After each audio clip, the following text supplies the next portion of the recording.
Welcome back to the channel, everybody. My name is Javier Perdomo. This channel is a place where we like to do theology videos, church history videos, and Reformation apologetics videos. Though, as you guys know, lately we've been doing a little bit, kind of dipping our toes in the water a little bit of like Trinitarian apologetics, as well as doing some engagement with. I interviewed a Jewish to Christian convert not super long ago, and so dipping our toe a little bit into Christian Jewish apologetics. And so I was approached by Matt, one of our guests here today, with this opportunity for a debate. And so before we jump into the debate, let me introduce you guys to our two guests. So we have with us Matt Hedges. Matt is a philosophy student at Indiana State University. He does a lot of work with online Reformed apologetics. He's been on my channel before, doing a video on Reformed Christology, and from his perspective, giving a critique of Lutheran Christology. He has a blog named Soli Deo Gloria Apologetics on Blogspot, although you can also find him by just looking up his name, Matt Hedges. And you can find a ton of apologetics work on there. He will be our Christian debater today. Then we also have Samson. Samson will be our Jewish debater. He was born in Israel, raised in America. He's a software engineer by trade. He has a degree in computer engineering and computer science, and he's currently studying full-time in yeshiva in Jerusalem. He's not a rabbi, just a lifelong student, and he's passionate about the Torah.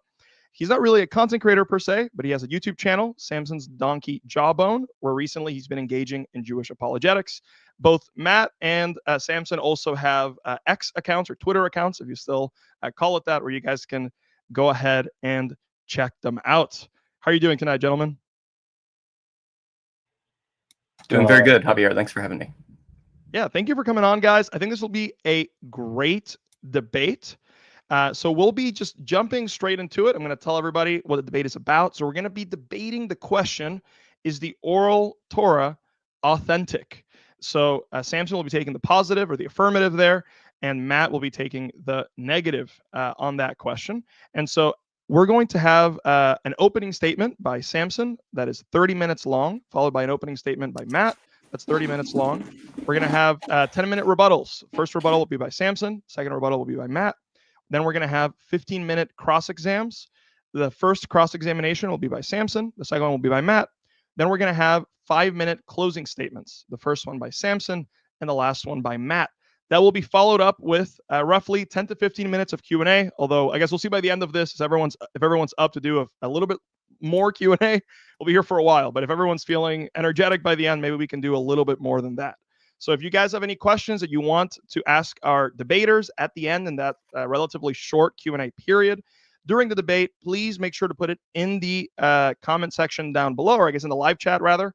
Have your question, or rather have a big letter Q followed up by your question so I can see that these are questions. We will also give priority to any super chats that come in as well with questions for the Q&A. So, all right, gentlemen, are we all good to begin? All right, so we will go ahead then, Samson. I'm going to set my timer here for 30 minutes. What we'll do is when you have a minute left, I will add myself and Matt back onto the screen, and that'll be like your visual cue that you have a minute left. All right, sounds good. And so I'm going to remove us from the screen, and then as soon as you start speaking, I will start the timer. Okay, thank you. All right. Imagine that Matt and I here are in a class at university together. One day he has a conflict and needs to go to the dentist and has to miss a lecture. He asked me to send him the PowerPoint presentation the professor gave to everyone in the class. I oblige, but Matt is still confused by the presentation. He comes to me and asks me if I can help him. I say, no problem. I actually remember the details of the lecture and I'll just repeat the whole thing to you. Halfway through, Matt stops me and says, hang on, what you're saying isn't in the PowerPoint. I give him a confused look. Obviously, it's not in the PowerPoint. The lecture was an hour long, and there are only 5 slides. Obviously, there are details unmentioned in the notes. When we get to the final slide, it says in big, bold letters, if you have any questions, reach out to Samson. I forgot to mention one crucial detail. In this story, I also happen to be the professor's son. Matt still isn't convinced, though. This is the absurd scenario we find ourselves in when it comes to the Oral Torah. In this metaphor, the professor represents God, I represent the Jewish people, and Matt represents the nations of the world who deny the Oral Torah, the original Sinaitic University lecture, but accept only the written notes which bear witness to its existence. Today we'll be exposing why this is an utterly untenable position. First, any mistakes or deficiencies in my presentation today are due to my own failings, and any success that I do have today is entirely for the glory of the Holy One, blessed be He, and His holy Torah. And now I pray, Micah 7:20, give truth to Jacob, kindness to Abraham, which you swore to our forefathers from days of yore. Now, today's topic is the authenticity of the Oral Torah. It is incumbent upon us first to define what we are talking about. What, according to the rabbis, is the Oral Torah? What is the rabbinic claim? As Deuteronomy 34:10 states explicitly, Moses was the greatest prophet of all time, and there will never again be a prophet at his level. The greatness of his prophecy was defined by the fact that he had the unique ability to act as a conduit for God to generate eternal laws for the Jewish people. No later prophet had this status. They could only comment and elaborate on the law of Moses and admonish others to follow it. But the laws were not given as a book to Moses. Rather, primarily at Sinai, but also throughout the 40 years in the wilderness, Moses continually received revelation. Within this revelation, there were two broad categories of information. One was non-legal information involving various extra-biblical stories, allegories, and esoteric mysticism. The other component was legal information. Within this category, there was given A, the general instructions as to how to perform all 613 commandments, and B, the hermeneutical principles. These principles were legal axioms by which the content of A could be extrapolated to generate minor details of laws not explicitly included in the general instructions. Then, only at the end of 40 years in the wilderness, as Deuteronomy 31:24 states explicitly, was this content written down in the text of the Torah as we have it today. As we can see, the Torah was always originally oral. The text is only a shorthand format of the wider tradition. It is not a separate entity from it. But I would like to be clear. What we call the Oral Torah today consists only partially of the aforementioned content. It also contains later accretions. In fact, a minority of the content in our written form, the Oral Torah, literally originated from Sinai. Much of it includes law details generated using the hermeneutic principles, as well as later commentary and accounts. In addition, rabbinic decrees and customs not from Sinai are found throughout the text.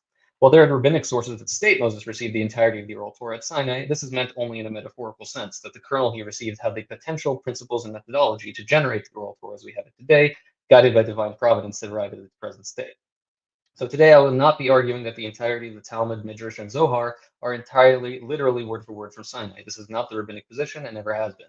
Rather, my position today is that A, there was minimally some form of an Oral Torah given at Sinai. B, part of the Oral Torah we have today contains that information. C, of what was given at Sinai, we have retained the vast majority of it with minimal error. I do not argue for inerrancy, but to use the analogy of radio signals, that the fidelity of the transmission we have is such that the original signal has been faithfully retained to the best of our ability with minimal noise. D, more importantly than the content itself, the system of the oral law, namely the supreme authority of the judiciary with the great Sanhedrin at its head, is authentic. So I will not be defending any particular part of the Oral Torah as originating at Sinai today. I will also not be insisting that every statement in the Oral Torah must be taken literally, and in fact, a great portion of it, like the written Torah, is allegorical or poetic in nature. Rather, today I will be establishing the legitimacy of the rabbinic system as a whole, and so I argue today, with the help of God, that this system is of divine origin, is blessed by God, and that our tradition is the sole custodian of the Torah as God commanded it. As the wisest of all men, King Solomon described the rabbinic system in Ecclesiastes 12:11. The words of the sages are like goads and like well-fastened nails with large heads, given from one shepherd. The one shepherd being, of course, God. Let us begin by asking a simple question. Did the written Torah have any meaning at the time that it was written? Did the nation of Israel know how to perform the commandments from Sinai during the time of the wilderness, the era of the judges, etc.? It is clear that the answer is yes, as the Torah records them doing just that. This presents an immediate problem for my opponent. You see, biblical Hebrew is a Semitic abjad, meaning to say it has no vowels, punctuations, paragraph or sentence breaks, or any of the other clarifying features of English or other languages which Christians typically read their Bible in. In order to understand the meaning of a Hebrew word, it must be vowelized. For example, in Exodus 23:19, the Jews are enjoined not to cook a kid in its mother's milk. The problem is that the word for milk, chalev, is identical in spelling to the word for the forbidden fats of an animal, chalev, and so it's unclear what is actually forbidden. Both readings are equally likely.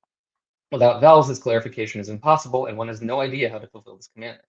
The word for the Passover offering, Pesach, is identical in spelling to a lame or damaged offering, a Pesach. So does Deuteronomy 15:21 forbid us from bringing the Passover offering? Or perhaps some of the laws of the Passover offering are actually referring to the laws of a lame offering? Or perhaps the Passover offering must be a lame offering? The possibilities are endless. There are thousands of examples of this throughout the Torah. Since the Hebrew vocabulary is so small, almost every root word has multiple possible meanings, creating virtually infinite ambiguity. So at minimum, we have here a necessity for a memorized or externally written vowelization system, such as the one in the Masoretic text. This, of course, is information external to the written text, which serves to expound the ambiguities of the text and has been passed down throughout the generations. This, then, is the exact definition of the Oral Torah as defined by Rabbinic Judaism. We can stop here, as simple logic has already proven the minimal case we sought. But the evidence is so overwhelming, we must continue. The Tanakh also has no punctuation, which means that sentences can start or stop at any point. Speakers can change at any point without any indication, and this occurs extremely frequently. It is also filled with instances of mismatched pronouns and conjugations, feminine verbs where they should be masculine, plural instead of singular, switching of tenses, variations on roots with letters missing or added. But that's not all. There are words or phrases which have no clear meaning at all. See, for instance, totafot, Deuteronomy 6:8, typically translated as ornaments. This is the source for the phylactery which all Orthodox Jews wear. It has no parallel anywhere else in the Hebrew Bible and can only be known through physical demonstration. Another famous example is the prohibition of work or melacha on the Sabbath. The only explicit directive at what this prohibition includes is in Exodus 35:3, lighting a fire. The word malacha does not literally mean work. Work in the sense of labor would be pa'al, but rather malacha is a more obscure term meaning a mission or a task from the same root as an angel or messenger, a malach. Without knowing what this refers to a priori, the text alone would avail you nothing. The meanings of these words have been passed down only through the oral tradition, without which we could not understand the vocabulary or practices of a culture and language which is thousands of years old. Furthermore, even if one were to have the vowelization, punctuation, and meaning of all words unambiguously, which is impossible, we are still left with ambiguities. The Torah is filled with redundancies, where laws are stated multiple times, sometimes with little or no difference. Why is the prohibition of cooking a kid in its mother's milk mentioned 3 times, for instance? Worse than redundancies, though, are contradictions. For example, one is prohibited to marry his brother's wife. Yet, one is obligated to marry his brother's wife in the case of levirate marriage. Which law takes precedence here? How would you know without an external hermeneutical principle that, for instance, the positive commandment supersedes the negative? Exodus 12:15 says you must eat unleavened bread for 7 days on Passover, while Deuteronomy 16:8 demands only 6 days, and so forth. Anyone attempting to resolve this maze of logical contradictions and redundancies must rely on hermeneutic principles, and only the Oral Torah can provide us the answer. In addition, verses in the Torah can be taken either literally or figuratively. For instance, many Christians, and certainly the Karaites, insist the commandment to bind these words as a sign upon your hand and as ornaments between your eyes is merely a figure of speech, rather than a decree to wear physical phylacteries, as the Jews do to this day. Yet the Jews insist this is to be taken literally. On the flip side, many Christians, and certainly the Karaites, believe the injunction to take an eye for an eye was to be taken literally. Yet Rabbinic Judaism has always insisted that the verse is metaphorical. How do we know which statements are metaphorical or idiomatic and which are to be taken literally, especially in the context of judicial decision? And what of new scenarios and technologies that the Torah did not write about explicitly? Is electricity fire vis-a-vis the Sabbath? Can camera evidence be used in place of witnesses? What is the permissibility of birth control or in vitro fertilization? Without some form of hermeneutical system, the Torah would be dead within its first generation. It is an inherent limitation of all written legal systems that they cannot cover all foreseeable cases. All in all, we see that given all these challenges and many others which I have not mentioned, each with hundreds if not thousands of examples, it is impossible, not difficult, impossible, to derive any meaning from the text of the Torah alone. There are too many ambiguities, contradictions, and redundancies. Yet the Torah is called perfect, Psalms 19:8. Would a text with such deficiencies be called perfect and lacking blemish? No honest person could say so. The only way we could call Torah perfect is if we were not referring to a finite document, but to a complex, evolving, self-correcting, living, breathing system, one as infinite as God himself, for after all, Torah is God's supernal wisdom. This is what the psalmist means when he writes, "To all finite things I see a limit, but your commands are boundless." Psalms 119:96.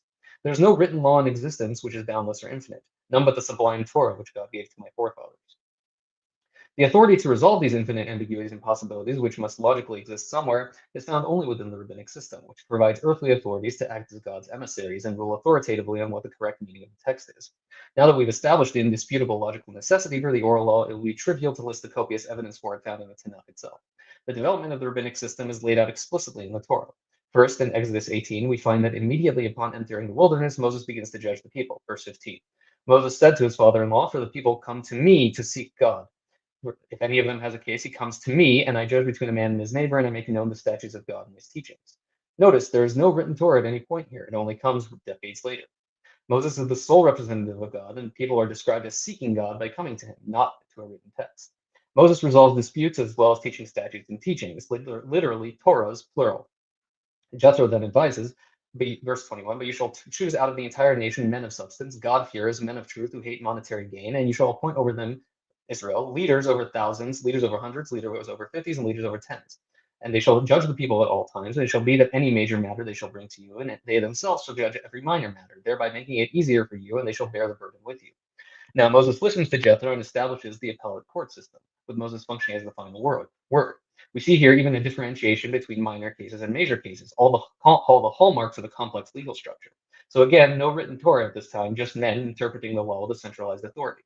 Then further on in Numbers 11, Moses says, "Alone I cannot carry this entire people, for it is too hard for me." And then God responds, Verse 16, then the Lord said to Moses, assemble for me 70 men of the elders of Israel, whom you know to be the people's elders and officers. You shall take them to the tent of meeting, and they shall stand there with you. I will come down and speak with you there, and I will increase the spirit that is upon you and bestow it upon them. Then they will bear the burden of the people with you, so you need not bear it alone. Here we see Moses delegates even his supreme judicial authority to the elders of the generation, the first great Sanhedrin. God not only endorses but designs this system, and he bestows some of the Holy Spirit, which is what enables Moses to generate binding laws unto all of Israel, unto the Sanhedrin. With this, the system is complete, an appellate system of judges with the great Sanhedrin as the final word, functioning with divine inspiration, and its leader, in this case being Moses, functioning as leader of the body. All of this, again, begins before the Torah is written down. The obligation to follow the Sanhedrin is then found in Deuteronomy 17, verse 8. If a matter eludes you in judgment, between blood and blood, between judgment and judgment, or between legion and legion, words of dispute in your cities, then you shall rise up and go to the place your God, the Lord your God chooses. And you shall come to the Levitic Kohanim and to the judge who will be in those days, and you shall inquire, and they will tell you words of judgment. And you shall do according to the word they tell you from the place the Lord will choose. And you shall observe to do all according to all they instruct you. According to the law, the Torah, they instruct you, and according to the judgment they say to you, you shall do. You shall not divert from the word they tell you, either right or left. There we have it. The Sanhedrin, found at the site of the Holy Temple in Jerusalem that God chooses as the supreme authority. One is obligated to follow the Torah they instruct, which obviously includes the Oral Torah, to a precise degree, not veering even a little bit. There are no exceptions given to this decree at any point, not even as we will see if a prophet claims to have been told to change the law, to subtract from it, or add to it. Deuteronomy 13:1. The reason for this is explained in Deuteronomy 30:12 in Moses' last speech. The Torah is not in heaven anymore, but rather delegated to humanity. Now that Moses has transmitted the entire Torah, it can never be changed again, even by a prophet. And in fact, a prophet who claims such a thing would be killed under Deuteronomy 13. The Torah also explicitly tells us how it shall be transmitted. Through the text alone? Of course not. Deuteronomy 6:7. You shall teach them to your sons and speak of them when you sit in your house, and when you walk on the way, and when you lie down, and when you rise up. That is, the tradition must be passed father to son, teacher to student, by word of mouth indefinitely.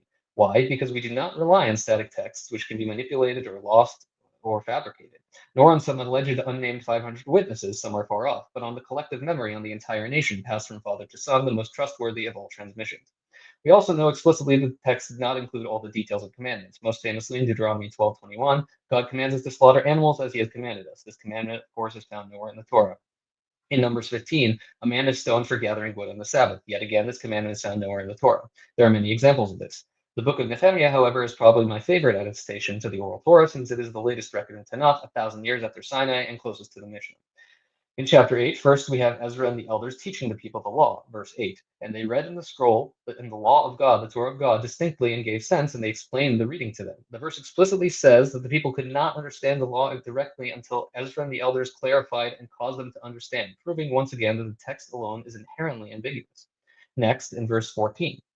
And they found written in the Torah that the Lord had commanded by the hand of Moses that the children of Israel dwell in booths on the festival in the 7th month, and that they should announce and proclaim in all their cities and in Jerusalem, saying, Go out to the mountain and bring olive leaves and leaves of oil trees, myrtle leaves, date palm leaves, and leaves of plaited trees to make booths, as it is written.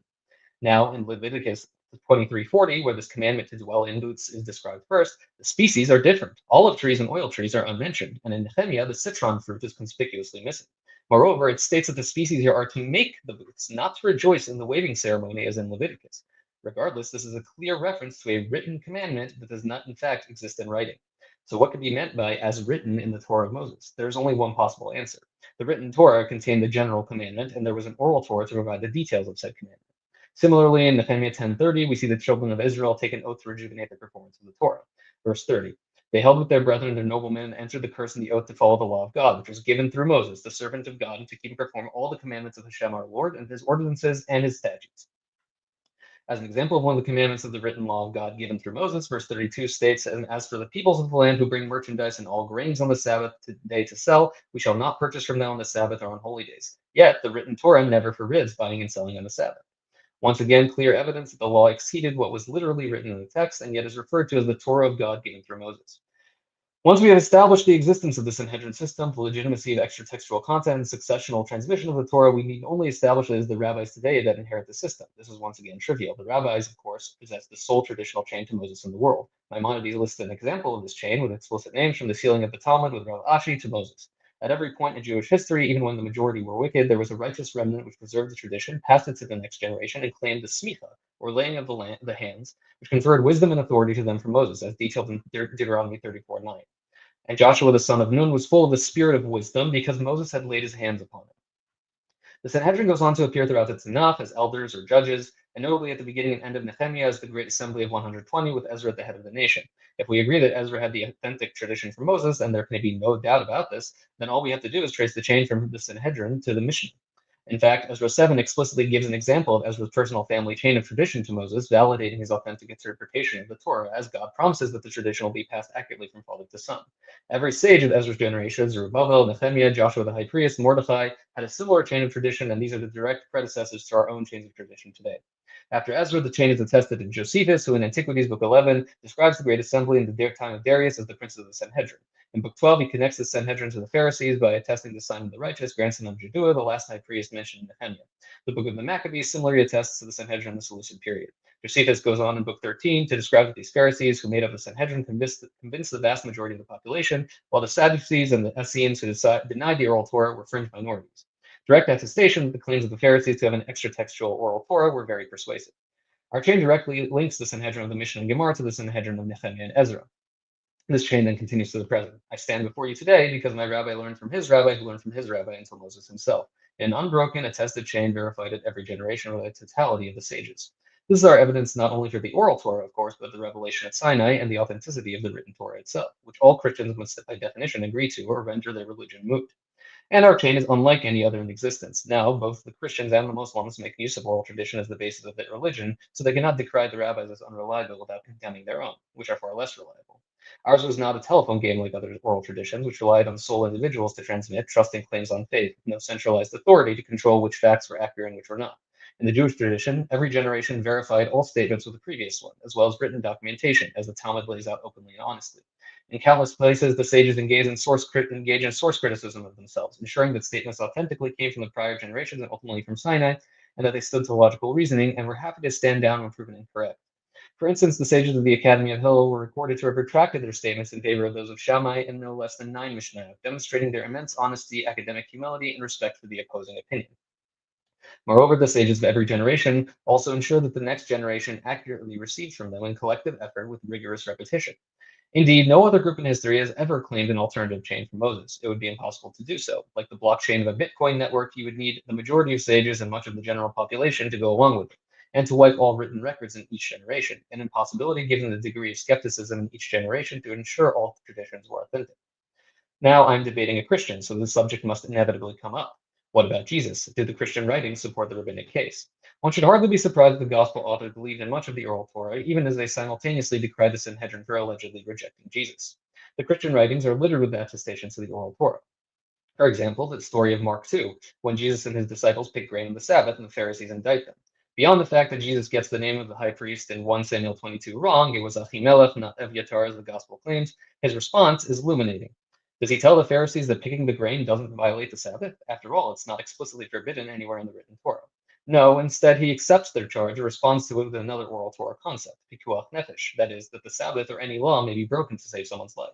This is a principle found only in the Oral Torah, and in fact, Jesus seems to be quoting directly from the Mishnaic tradition in the Talmud in Menachot 96a that David's life-threatening circumstances warranted the action. Another example, in John 10, Jesus celebrates the festival of dedication in Jerusalem. This is, of course, none other than Hanukkah, an entirely rabbinic holiday mentioned nowhere other than the Talmud, and one that even the Karaites do not recognize. And of course, we must mention Matthew 23, where Jesus explicitly validates the Pharisees' laws and interpretations of the Torah. Then Jesus said to the crowds and to his disciples, the teachers of the law and the Pharisees sit in Moses' seat. So you must be careful to do everything they tell you, but do not do what they do, for they do not practice what they preach. They tie up heavy, cumbersome loads and put them on other people's shoulders, but they themselves are not willing to lift a finger to move them. Not only do the Pharisees inherit Moses' authority, but Jesus says that you must listen to everything they say, including obviously the Oral Torah, which existed at that time. And his criticism is not that they burden others with their laws, but that they do not subject themselves to those burdens. In other words, the burdens of the Oral Torah should exist, but equally on everyone.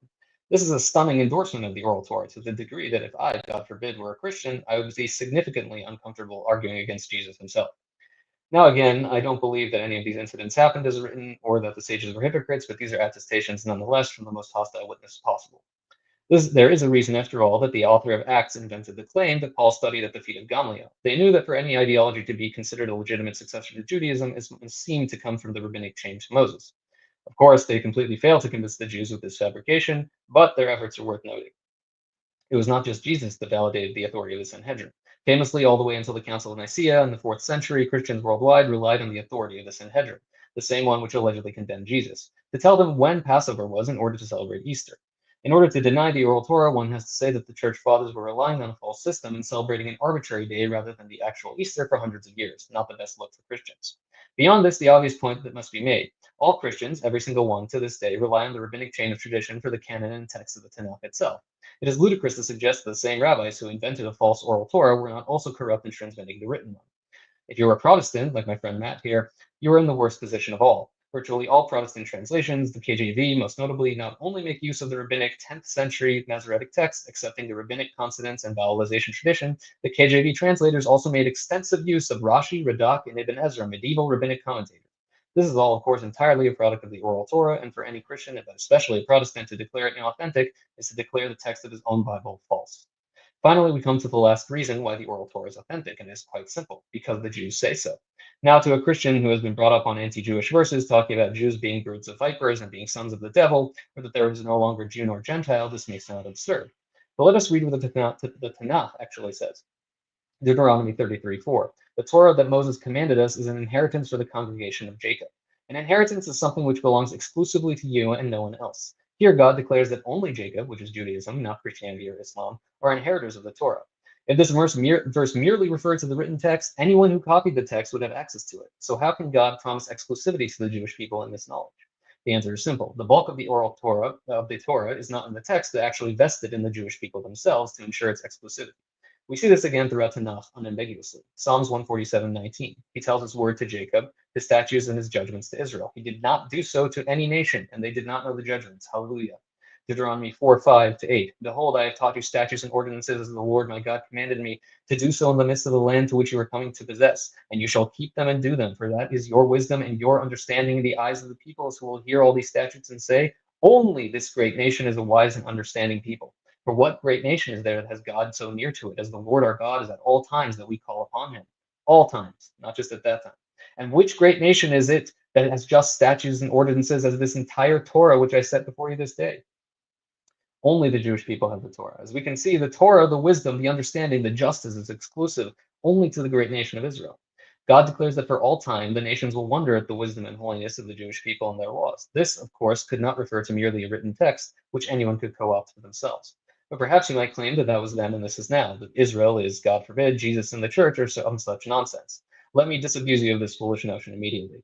Isaiah 2. It shall be at the end of days that the mountain of the Lord's house shall be firmly established at the top of the mountains, and it shall be raised above the hills, and all the nations shall stream to it. And many people shall go, and they shall say, come, let us go up to the Lord's mountain, the house of the God of Jacob, and let him teach us of his ways, and there we will go in his paths. For out of Zion shall the Torah come forth, and the word of the Lord from Jerusalem. We see clearly at the end of days, the nations, which certainly includes the majority of the world who are either Christian or Muslim, are going to Jerusalem to learn the Torah. Jerusalem, not Rome, not Constantinople. The house of the God of Jacob, not Luther, not Calvin. The nations today and at the end of days will be ignorant and need to be taught Torah from the rebuilt physical temple, the seat of the Sanhedrin. If the Torah was merely the text and the Christians already had it, how would this verse make sense? It wouldn't, of course. Zechariah 8 says it explicitly as well. And many peoples and powerful nations shall come to entreat the Lord of hosts in Jerusalem to pray before the Lord. So said the Lord of hosts, in those days when 10 men of all the languages of the nations shall take hold of the skirt of a Jewish man, saying, let us go with you, for we have heard that God is with you. And by the way, that can't refer to Jesus because it's in the plural, not the singular. And it is not a Jewish man taking hold of a Christian, but the opposite. The nations, including the Christians, come to the Jews who will teach Torah to them. A notion completely incompatible with the church's folly, that it is the Jews who are mistaken and not them. And of course, only possible if the Torah is more than just a text, which every nation on earth has a copy of. And don't be mistaken, this verse refers to the Jews of today, not the church. For just before in verse 19, it refers to the fasts that are observed only by today's Jews, and clearly describes that these fasts will be transformed to days of joy at the end of days. Is there a single Christian that even knows what these fasts are, let alone keeps them? Of course not. Only one group of people has this knowledge and keeps these fasts, the Jews. Unless you still believe, like the Karaites, that it is only the written Torah that has the blessing of preservation, I will point you to the verse in Esther 9:27. The Jews ordained and took upon themselves and upon their seed and upon all who joined them, those who joined them, that it is not to be revoked to make these 2 days according to their script and according to their appointed time every year. And these days shall be remembered and celebrated throughout every generation, in every family, every province, and every city. And these days of Purim shall not be revoked from amidst the Jews, and their memory shall not cease from their seed. Here we see explicitly their rabbinic decrees giving the exact same blessing as the written text, to be preserved amongst the generations. If they're a single Christian that celebrates Purim, then how can they claim to be the seed of Israel? The rabbinic tradition is the only possible candidate for the fulfillment of this indisputable prophecy. God does not lie. The memory of Purim and the rabbinic tradition has indeed never ceased from the Jews and will never cease, for it is just as authentic as the written Torah of Moses. I will end with chapter 59 of Isaiah, who summarizes the eternal status of the Oral Torah and the destiny of the Jews perfectly. Isaiah 59:20.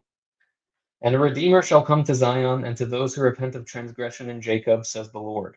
As for me, this is my covenant with them, says the Lord. My spirit, which is upon you, and my words that I have placed in your mouth, shall not move from your mouth, or from the mouth of your seed, and from the mouth of your seed's seed, said the Lord, from now into eternity. Arise, shine, for your light has come, and the glory of the Lord has shone upon you. For behold, darkness shall cover the earth, and a gross darkness the kingdoms. And the Lord shall shine upon you, and his glory shall appear up over you. And nations shall go by your light, and kings by the brilliance of your shine. Thank you. All right. You still have 2 minutes and 38 seconds. Would you like to use those or cede them? I could read an additional psalm. Sure. Let's take a look at Psalm 78. I shall open my mouth with a parable. I shall express riddles from time immemorial, that we heard and we knew them, and our forefathers told us. We shall not hide from their sons to the last generation. They will recite the praises of the Lord and his might and his wonders, which he performed. And he established testimony in Jacob, and he set down a Torah in Israel, which he commanded our forefathers to make them known to their sons, in order that the last generation might know. Sons who will be born should tell their sons, and they should put their hope in God and not forget the deeds of God and keep his commandments. The testimony is not in the text of the Torah, it is in Jacob and in Israel, in the people, to keep the commandments until the last generation, given to us by our forefathers and passed down to our sons by word of mouth. The Oral Torah in all but name. It cannot be clear that Jacob and Israel alone are faithful and trustworthy in preserving the keeping of God's commandments accurately, and that their tradition exclusively only to them will endure forever until the last generation, when all the nations will stream to Zion to learn it from us. And then, only then, as the holy prophet Zephaniah said many millennia ago, will the Lord convert the peoples to a pure language that all of them call on the name of the Lord to worship him of one accord. For the remnant of Israel shall neither commit injustice nor speak lies, neither shall deceitful speech be found in their mouth. I will make you a name and a praise among all the peoples of the earth when I restore your captivities before your eyes, says the Lord. Thank you. All right. You still have a little bit over a minute. You want to see the rest? Yeah. All right. Thank you, Samson, for that opening statement. I'm going to go ahead and reset my timer. And then, Matt, I'm going to remove us from the screen. And then the moment that you start talking, I'll go on the timer. So I'll let you get to it, brother. All right, sounds good. Hello, everyone, and greetings to everyone in the grace of our Lord Jesus Christ, who is the Messiah and the Son of God. I would like to thank all of you who are watching, as well as my opponent, Samson, for graciously agreeing to this debate topic. And I'm also indebted to my good friend Javier for moderating this discussion between us. Sorry, I was making sure my mic was working there. This topic of the Oral Torah is an often neglected one, and I hope that this will move the Jewish-Christian dialogue forward and vindicate the truth of our Orthodox Christian faith by the grace of God. When the Lord Jesus argued against the scribes and the Pharisees, which my opponent mentioned briefly when he talked about Matthew 23, but what he did not mention was that one of Christ's critiques against them in Mark chapter 7, verse 8, is that they laid aside the divinely revealed commandments of God for the sake of man-made traditions, which often perverted, as we will see, the true sense of the Old Testament. And he also rebuked them for straining the gnat and swallowing a camel, meaning that the Jews of our Lord's day were known for innovating in absurd details of minutiae to high degrees of hypocrisy and sacrilege, such as when they rebuked Christ for healing on the Sabbath, the example that my opponent gave. In Matthew 23, verse 4, Christ says that this was the way they would bind heavy burdens on men's consciences. This concept of the Oral Torah is foundational to the system of rabbinic Judaism, and my opponent is correct to point out its importance. It is the belief that when the written Torah was revealed at Mount Sinai, it was not in itself sufficient to give Israel a working knowledge of God's law in its moral and ceremonial aspects, including the Ten Commandments, the Sabbath, the animal sacrifices, the festivals, etc. And my opponent mentioned that briefly, or at least alluded to it, and even went so far as to say that there are, quote, contradictions in the written Torah. Rather, God had to give an oral Torah to Moses. Its function was to provide an explanation of the precise manner in which one observes all 613 commandments, the mitzvot, contained in the written Torah. According to the famous Jewish rabbi and scholar Maimonides in the Mishneh Torah, Hilchos Mamrim, chapter 3, a person who denies the oral Torah is akin to a Gentile and an unbeliever. While it was considered essential for many generations for this oral tradition to be kept unwritten, according to traditional Jewish belief, it was put to writing after the destruction of the Second Temple in 70 AD. In the late 2nd century, much of the rabbinical law and tradition was codified in a text known as the Mishnah. This was done by a man named Rabbi Judah Hanasi, who was the son of Rabbi Simon ben Gamliel. In his introduction to the Mishneh Torah, again, Maimonides says, quote, speaking of Judah Hanasi, he collected all the teachings, all the laws, and all the explanations and commentaries that were heard from Moses, our teacher, and which were taught by the courts in each generation concerning the entire Torah. From all these, he composed the text of the Mishnah. From this, we can start to see what formally constitutes the oral Torah, which is that it includes the Mishnah and the Talmud. And I'll speak more about that in just a moment, because that is a very crucial point that will be very important for this debate. The group of rabbis spoken in the Mishnah are known collectively as the Tanaim. This would include figures such as Yochanan ben Zakkai, Rabbi Meir, Yehoshua ben Levi, and Rabbi Akiva, the famous rabbi that claimed that Simon bar Kokhba in the 2nd century was the Messiah. The next generation were located primarily in Babylon, known as the Amoraim. These are the figures which give us the Babylonian Talmud, which is composed of the Mishnah itself and the Gemara, which is a commentary upon the Mishnah by the Amoraim. Various debates and matters of what are called halacha, which is Jewish law, and also Agadah, which is non-legal portions of the Talmud. The Talmud was codified by Rav Ashi and Rabina. However, it is also important to note, and this is something that surprisingly I don't think my opponent pointed out, that many scholars today actually question the traditional Jewish account with regard to the origins and redaction of both the Mishnah and the Talmud. For example, Hermann Strack, in his book on the Introduction to the Talmud and Midrash, page 195, says that there was no homogeneous production of the Talmud due to cases of significant linguistic and grammatical differences between some of the tractates. And he also points out some of the medieval Jewish scholars, such as the Tosafot, which were French Talmudists, also pointed this out and realized that the redaction may have been later and after Rav Ashi. This is the same thing argued by Dr. David Weiss Halvini in his book on the formation of the Babylonian Talmud, where he says that the anonymous sayings in the Gemara likely came after the Amoraim. So the story of how the Mishnah and the Talmud were redacted and actually put together, referring to this chain of transmission at least in its final stages, is itself to some degree in question. According to the Jews, the oral Torah was given by God to Moses, who gave it to Aaron, and it was given from them to Joshua and the 70 elders of Israel. You can see this in the Talmud and Tractate Eruvin 54b. This was passed down through the high priesthood to Samuel, who gave it to King David. King David taught it to Ahijah, the prophet. And then the whole chain, of course, of this oral transmission is given in Jewish texts such as the Pirkei Avot, as well as in Maimonides. Through a continual succession of these prophets, the oral Torah was given to Ezra, the men of the great synagogue, and the particular figure that my opponent mentioned is the last surviving member, Simeon the Righteous.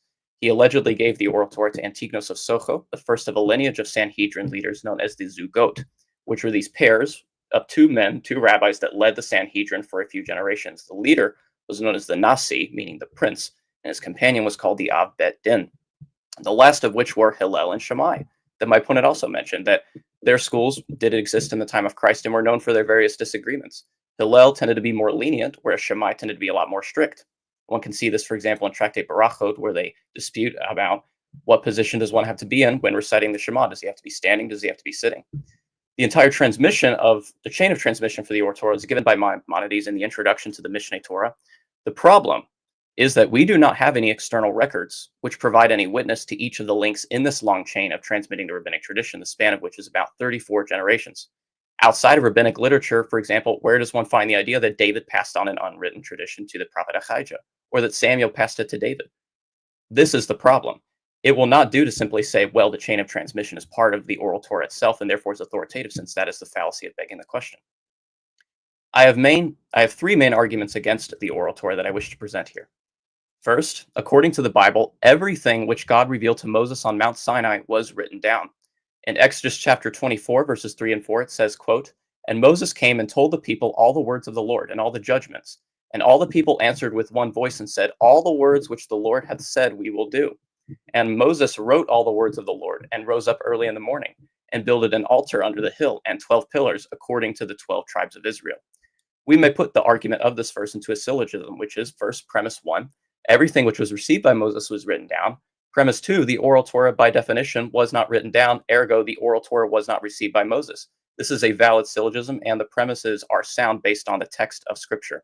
It will not do to simply say that Moses did not receive the entire oral Torah at Mount Sinai, because that contradicts what the Talmud says. According to Rabbinic Judaism, Megillah 19b, for example, says that Moses received everything, all of the things that you can derive from the laws of the Torah, not just the principles, the 13 rules of Rabbi Ishmael. He even had, for example, in Menachot, Tractate Menachot 29b has a vision of Rabbi Akiva teaching in the Beit HaMidrash. Similarly, God always is directing the people of Israel to the written Torah as the rule of their faith, obedience, and practice. This is seen in places such as Deuteronomy chapter 28, verse 58, and in chapter 30, verses 8 through 10. The example I wish to talk about for a moment is in Joshua chapter 8, verses 32 through 35, and it says, quote, "And he, Joshua, wrote there upon the stones a copy of the law of Moses, which he wrote in the presence of the children of Israel. And all Israel and their elders and officers and their judges stood on this ark, the side and on that side before the priests and the Levites, which bear the ark of the covenant of the Lord, as well the stranger as he that was born among them, half of them over against Mount Gerizim and half of them over against Mount Ebal, as Moses the servant of the Lord had commanded before, that they should bless the people of Israel. And afterward he read all the words of the law, the blessings and cursings, according to all that is written in the book of the law. There was not a word of all that Moses commanded, which Joshua read not before all the congregation of Israel, with the women, the little ones, and the strangers that were conversant among them." End quote. Joshua here is acting in accordance with what is given in Deuteronomy 17, verses 18 through 19, which is a rule for the godly kings of Israel, which there were only few, mostly in Judah, to write the law of Moses and use it as their guide in how they were to lead the nation. Verses 34 and 35 of this chapter are of particular importance, since they exclude the oral law with any doubt. We should interpret verse 35 of Joshua 8 in light of verse 34. If we were to take verse 35 all by itself, just saying Joshua read everything which Moses commanded, you could still theoretically, I suppose, try to squeeze an authoritative unwritten tradition in there. However, verse 34 disputes this idea because it says Joshua read all the words of the law, the blessings and the cursings, according to all that is written in the book of the law. There is an equation here between what Moses commanded and what Joshua wrote down. There is no mention here of an unwritten tradition.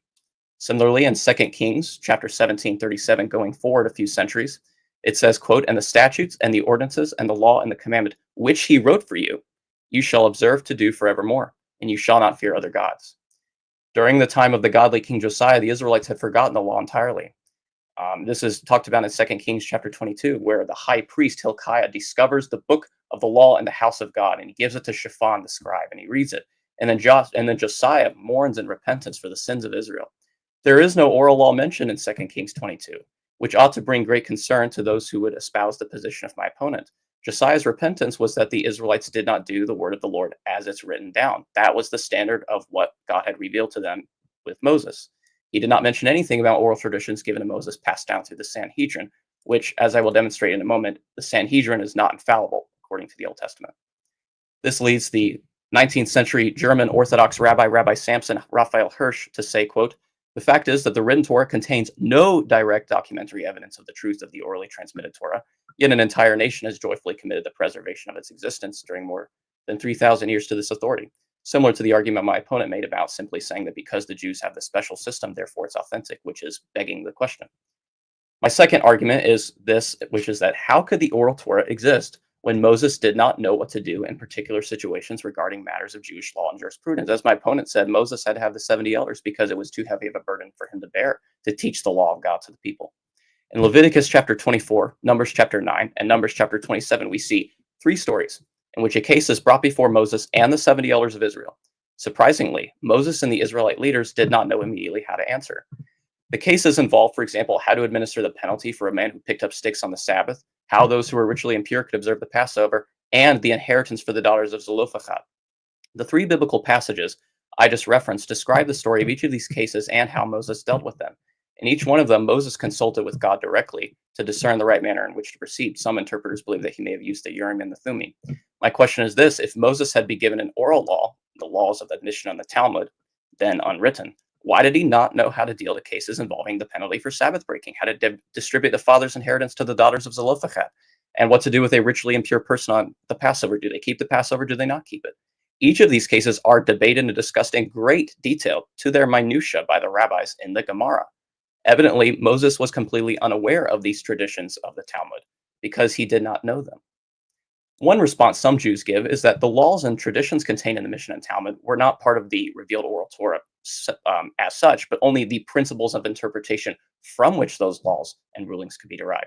For example, the 18th century rabbi Moses Chaim Luzzatto, also known as the Ramchal by Jews as an acronym, makes this claim. However, this will be very important for our debate, that is not the original teaching of earlier rabbinic tradition. The Talmud in Megillah 19b says, quote, "The Holy One, blessed be he, showed Moses on the mountain all the inferences that can be derived from the words of the Torah." So all the inferences, not just the principles themselves, and all the inferences that can be derived from the words of the scribes, the early sages, and also all the new halachot that the scribes were destined to introduce in the future in addition to the laws of the Torah, end quote. Similarly, the Midrash Rabbah in Exodus chapter 47, section 1 says, "When the Holy One, blessed be he, revealed himself at Sinai to give the Torah to Israel, he said it to Moses in order, Bible, Mishnah, Talmud, and Agadah. As it is stated in Exodus 20, the Lord spoke all these matters. Even what a student asks his teacher, the Holy One, blessed be he, said to him at that time." And I can demonstrate even from some modern Jewish authors trying to defend the Oral Torah, for example, such as Chaim Schimmel in his book on the Oral Torah, or the Oral Law, the rabbinic contribution to the Torah Sheba'al Peh, that they also say the same thing, that the laws of the Mishnah and Talmud were part of that authentic tradition given to Moses at Mount Sinai on the mountain. That's what Megillah 19b says, not just through the course of his lifetime. The problem is, why did Moses not know how to deal with these cases? The same thing is also repeated by the Talmud in Barachot 5a. Since my time is limited, I'd be happy to touch more upon this particular issue of what constitutes the Oral Torah in the rebuttal or the cross-examination period. I will end this part by noticing that my opponent, in a tweet on his Twitter account, August 24, 2024, said, August 18, says that the Talmud is the Torah in its truest, most expanded form. So even my opponent has admitted that the Mishnah and the Talmud are part of what constitute the Oral Torah, at least with respect to their laws, not necessarily respect to every single word that we have in our modern copies of the Talmud. My third point against the Oral Torah is that Rabbinic Judaism exalts the sages and the Talmud above the written Torah. In Tractate Eruvin 21b, it says, quote, "My son, be careful to fulfill the words of the sages, the Soferim, even more than the words of the Torah. For the words of the Torah include positive and negative commandments. And even with regard to the negative commandments, the violation of many of them is punishable only by lashes. Whereas with respect to the words of the sages, anyone who transgresses the words of the sages is liable to receive the death penalty." And that same tractate also says that those who criticize the rabbis are boiling in excrement in Gehenna. In the Jerusalem Talmud, Tractate Peah, chapter 2, section 4, it says, in the name of Rabbi Shmuel bar Nachmani, "From what is written in Exodus 34, by the mouth of these words I concluded a covenant with you in Israel." Quote, "It follows that the oral traditions are preferred," end quote. Similarly, in Bava Metzia 33a, it says that those who engage in the study of the Bible, it is a virtue, but not a complete virtue. For those who engage in the study of the Mishnah, it is a virtue, and they receive a reward for its study. For those who engage in the study of Talmud, you have no virtue greater than that.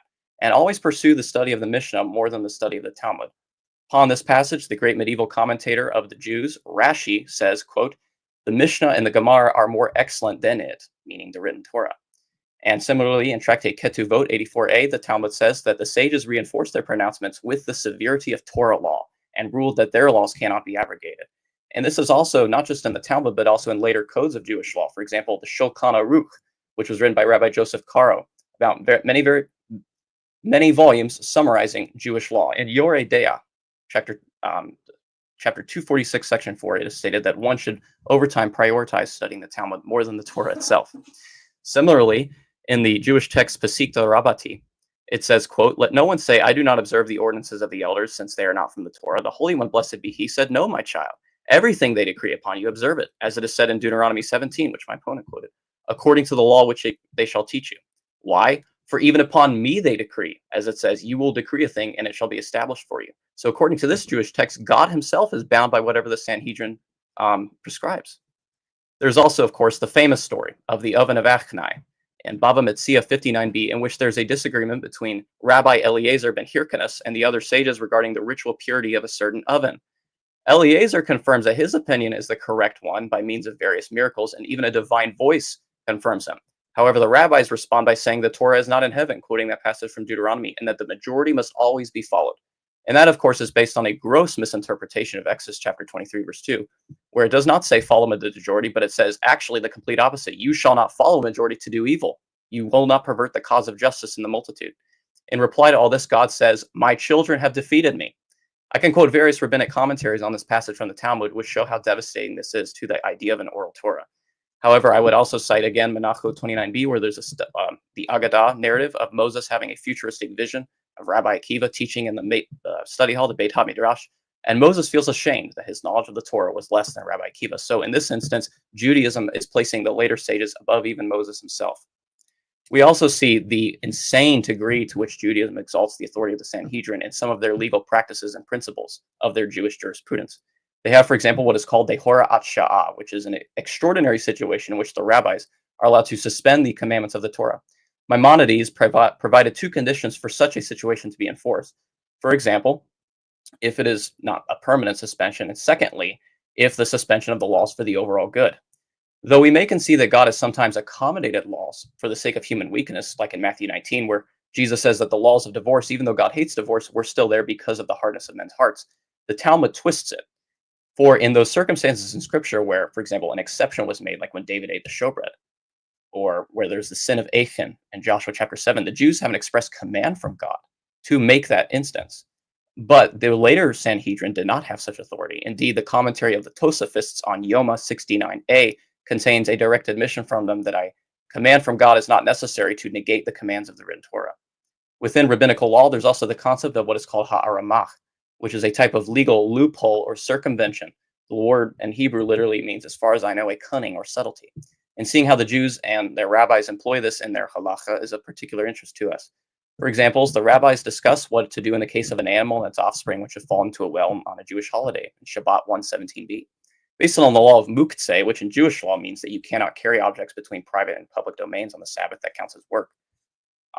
They say the animal in the well cannot be moved. However, they make an exception if the animal is being raised for the purpose of slaughter, the ritual slaughter.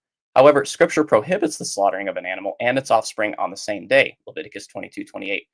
What is the cunning solution of the Sanhedrin to these things? Well, Rabbi Yehoshua says, let him first raise one of the animals from the well in order to slaughter it, and then not slaughter it. He then raises the next animal in order to slaughter and he can, in fact, slaughter whichever one he likes. Thus, the rabbis have invented an element of legal fiction to get around what the Mosaic law actually says, namely that one should not slaughter an animal on the Sabbath. However, my ask is that the intention to violate the Torah or be cunning and try to get around it, which is exactly what this is doing, is itself sinful and is not honorable to God when he gave us his law. My fourth and final point is that the Talmud, which, as I already demonstrated, is the Oral Torah, there are many fables, blasphemies, and immoral teachings throughout the Talmud, which shows that we should not accept this as authoritative. For example, and when they comment on Numbers 28:15, the rabbis say that God asked for atonement to be brought on his behalf because he reduced the size of the moon. This is in Tractate Chulin 60b. The plain reading of this Gemara is affirmed by later Jewish scholars such as Rabbi Isaac Alfasi in his treatise Bir Hagolah. Similarly, the Talmudic scholar of the 16th century in Poland, Moses Isserles, interprets this passage to mean that evil can emanate from God. Obviously, this is a complete blasphemy and a ridiculous assertion. In Bava Batra 74b, God consults with a sea creature named Rachav and asks him for permission in order to separate the land and the ocean during the creation of the world in Genesis. According to Bereshit Rabbah 31:13, some of the creatures that Noah took with him in the ark included demons and disembodied spirits. According to Sanhedrin 107a, the Yod, the letter Yod in Hebrew in the name of Sarai, Sarah, the wife of Abraham, went before the throne of God, and the letter Yod was asking God to be put back into the name of Sarah, to be put back into the Bible. These are the kinds of absurd and almost childish level of fables that you see in the Talmud, and therefore I ask, can such a thing really be from God? According to Sanhedrin 44b, the angel Gabriel acts as a mediator for the Jewish people and even rebukes God directly. The Talmud also contains various wicked and immoral teachings, such as in Sanhedrin 64a, where the rabbis rule that it is permissible to give one's own infant as a child and a burnt sacrifice to a pagan god, such as Molech, under a few conditions. Number one, if you kill him but don't give him to the pagan priest, it's permissible. If you give him to the pagan priest but don't kill him, it's permissible. If you offer him to an idol other than Molech, it's permissible. If the idol is temporary rather than permanent, it is permissible. That is just one example of the kind of insanity we see in the Gemara. I would mention in passing that I've read the entirety of Tractate Sanhedrin, and I base my conclusions on the text of the Gemara itself rather than silly internet memes which may happen to quote the Talmud out of context on a regular basis on Twitter. In Yevamot 63a, the rabbis speculate that Adam may have committed bestiality with the animals in the Garden of Eden before Eve was created. All of these are just a few examples of the kinds of absurd fables and immoral teachings which we have in the Jewish tradition. Such things alone are sufficient to reject it as having any binding authority when it comes to how we interpret the laws of the written Torah. One popular argument Jews give for the Oral Torah comes from Deuteronomy 17, which my opponent quoted, where Moses tells the children of Israel to consult the elders when there's a case too hard from you, and what they tell you, do not depart from the right hand or from the left hand. However, what my opponent did not tell the audience was how this was interpreted in the rabbinic tradition, which was that they have an absolute authority no matter what, some of which I touched on earlier with the story of the oven of Achnai and Rabbi Eliezer. For example, Rabbi Nathan Cardozo, in his book on the written and oral Torah, page 78, says, quote, God himself agrees with the sages from the outset. And then Rashi, in his commentary on the verse, says, even if the judge tells you about what appears to be right that it is left, or about what appears to you to be left that it is right, you have to obey him. How much more is this so if actually he tells you that about what is evidently right that it is right, and about what it is left that it is left? This, of course, is alluding to the language of Deuteronomy 17, which says that you should not turn aside to the left hand to the right hand. And later rabbinic tradition interprets this to mean the Sanhedrin tells you that your left hand is your right hand. That's still binding and authoritative.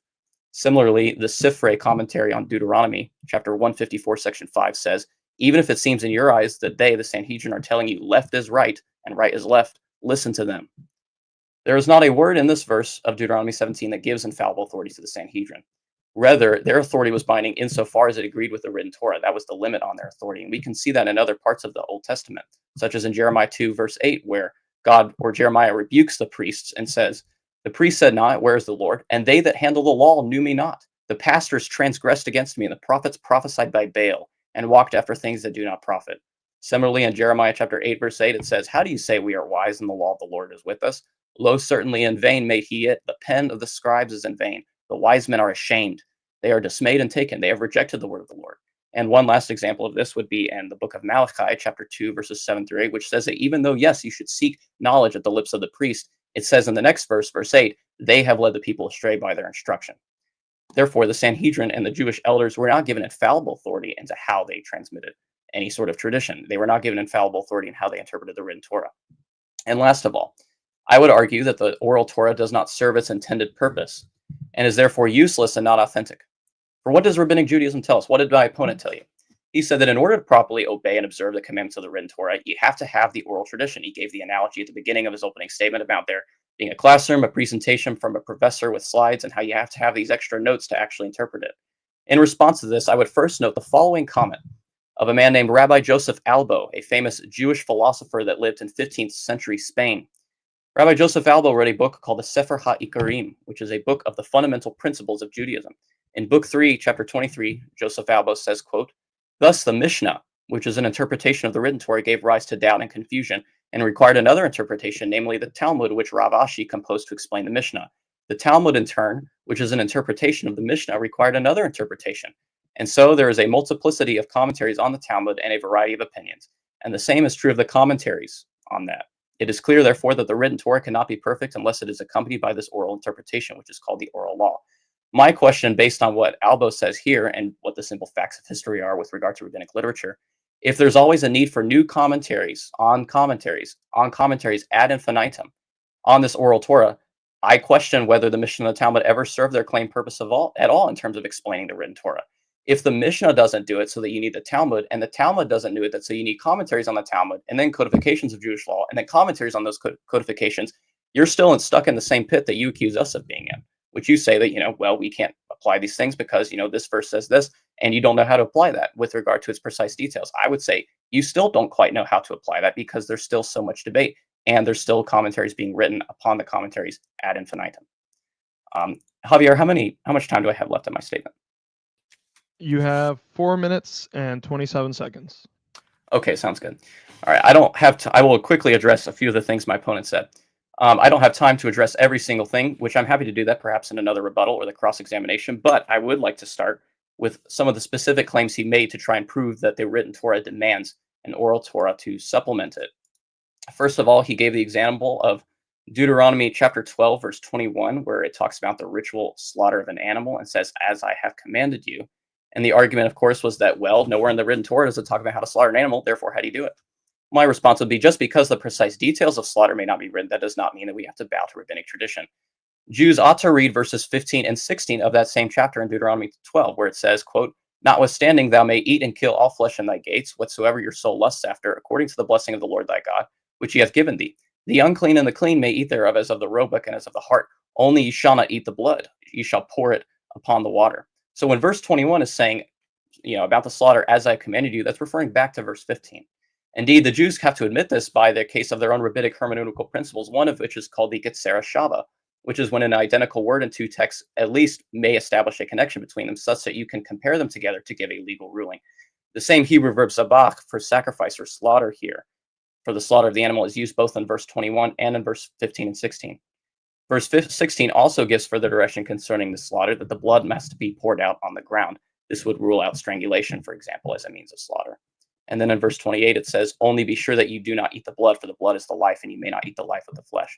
So the whole passage of Deuteronomy 12, in its context, does give sufficient direction for the ritual slaughter of animals. Therefore, you do not need the rabbinic tradition.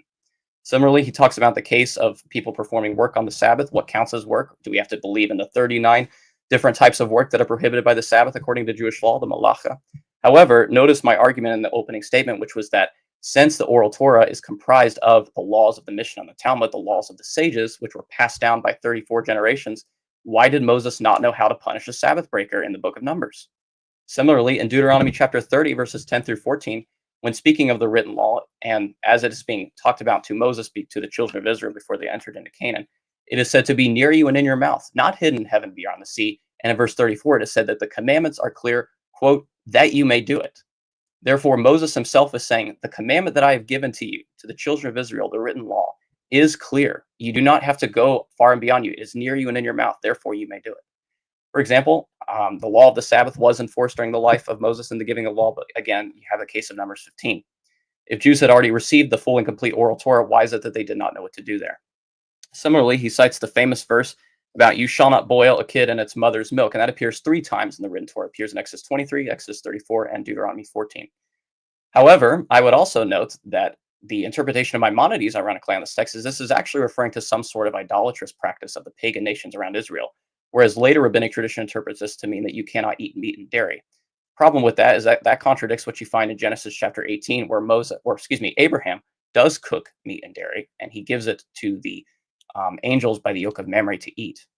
And similarly, there's a gloss of the Samaritan Pentateuch on that text, which says, because if you do this, it will be as a forgetful sacrifice and an insolence to the God of Jacob. And so that shows that what you shall not boil a kid in its mother's milk is talking about is a sort of idolatrous practice. And that is what it is pointing out there. And similarly, the law could also be a prohibition against literally cooking an animal with its mother due to concerns of cruelty. For example, Philo of Alexandria took that interpretation. And of course, I know my opponent may respond by saying Abraham did not have all 613 mitzvot. If he wishes to go that route, I have some material on that as well.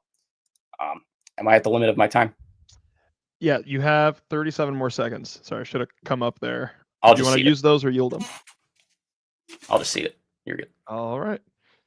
Thank you for that, Matt. I'm going to go ahead and reset my timer here for 10-minute rebuttals, guys. So we have 10-minute rebuttals. Going first will be Samson. Reminder, guys, for anyone that's watching live, if you have questions you would like us to ask at the very end in the Q&A, we're going to have a brief Q&A period at the end of this debate. I have a few questions that have already been submitted in the chat. Make sure to put a Q before your question, and then just write your question, and then I'll know that you're flagging it that way, and I'll try to save the best for the end. So, all right, Samson, with that, I'm going to set my timer at 10 minutes. For your rebuttal, we will remove ourselves from the screen, and then whenever you start talking, I'll press go on the. Thank you. Okay, so there's a lot to respond to here. First, Matt claimed there was no historical attestation to the rabbinic chain. Of course, while he's correct that there's no literal text in the Tanakh of the Rambam's chain, the Rambam is only giving an example of a chain. Right. So, for instance, we have Ezra 7, as I mentioned in my opening statement. How does it open? After these incidents in the kingdom of Artaxerxes, the king of Persia, Ezra, the son of Sariah, the son of Azariah, the son of Hilkiah, the son of Shalom, the son of Tzadok, the son of Ahitub, the son of Amariah, the son of Azariah, the son of Meriah, the son of Zerahiah, the son of Uzi, the son of Buki, the son of Bishua, the son of Pinchas, the son of Elazar, the son of Aaron, the chief priest. Notice what Ezra is doing here. In order to authenticate his tradition from Sinai, what he's doing is he's giving his entire chain of interpretation to Aaron the high priest, who obviously received from Moses. So we actually do have direct Tanakh evidence of this chain of tradition. So that's the first thing. The second thing, so he says that there are plenty of cases which refer to the written text. This is a common thing I've heard before, that the verses that refer that you have to, that these are the words that Moshe commanded were written down, right? But again, as we demonstrated from Nehemiah chapter 8, as written cannot mean as written. And my opponent must respond to this, because either he's saying Nehemiah is false, which he can't say as a Christian, or he must say that as written does not literally mean as written, because the commandment in Nehemiah 8, verse 15 and 16, or 14 and 15, I forget, again, has a commandment which does not exist in the written Torah in Leviticus, and yet says as written, referring to Leviticus. There's no other commandment to build Sukkot, to build booths. There's no commandment for those species of plants as opposed to the species found in Leviticus 23:40. So as written cannot refer to literally as written, no matter which interpretation you take. So let's take a look here. As a general claim, he said that there were no early rabbinic sources that state that Moses got general principles rather than the entire Torah. Once again, I will easily debunk this. We have the Midrash in Shemos Rabbah. The Midrash, again, is the same age as the Mishnah. We're talking, first, second century texts. Shemos Rabbah 41:6. Did Moshe really learn the entire Torah at Sinai? It says regarding the Torah, Job 11:9, longer than the earth is its measure and wider than the sea. Did Moshe learn it all in 40 days? Rather, God taught Moshe the general principles. Similarly, Matt said that there is no source in the Talmudic literature that Moses received the revelation over time. Again, I give you Gittin 60b, I think, where it says that Torah received the revelation scroll by scroll, Megillah by Megillah, which allows again for progressive revelation during that time, during the time that Moses was alive, right? So again, the idea of Moshe forgetting, that's a straw man, because again, the rabbinic tradition has answers to this, one being that Moses received it continuously over time, the other being that Moses was supernaturally caused to forget. Rashi brings that one. A third explanation is this, that the verses referring to Moses getting the tradition were actually him asking for permission to transmit it to the people. And another one which just says, like I said, that Moshe did not receive the tradition yet, and so this was a minor law detail that still needed to be generated by the Sanhedrin. Moving on, what does it mean that the Talmud is greater? Again, the point there is that the Talmud is practical. The Talmud can be acted on. The whole entire point of the Torah is to be fulfilled, right? The idea that the Talmud is greater just refers to the fact that it actually allows you to practice it, and that it's sort of this fractal, infinite fractal that continuously allows you to generate more and more laws ad infinitum, right? So God wants us to be constantly engaged in the Torah, in the study of Torah, that it should not leave your mouth day and night, right? So in order for that to be, as I said, for the Torah to be infinite and boundless, you need hermeneutical principles. So again, the hermeneutical principles are the system which allows you to generate ad infinitum. But this also answers Matt's criticism, where he says that the Oral Torah doesn't provide the mission that it sets out to do, because in later generations we needed more explanations. Okay, in earlier generations we were able to attain these explanations without the need for further explanation, written explanation, because the earlier sages were greater than the later sages. This is universally found throughout Talmudic literature.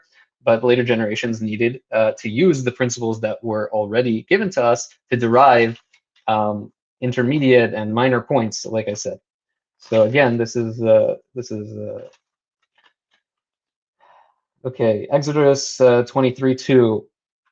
That's a case of punctuation. If you add a semicolon before Acharei Rabim L'chatot, you can easily get it to drush the way that the rabbis say it to follow the majority. But again, this is such a minor point because there's only two ways for a body to decide something, either by majority or unanimously. So it's either going to be one or the other. So the fact that they're using a midrashic hint to say that they should use the majority is very logical, and most legal bodies function that way.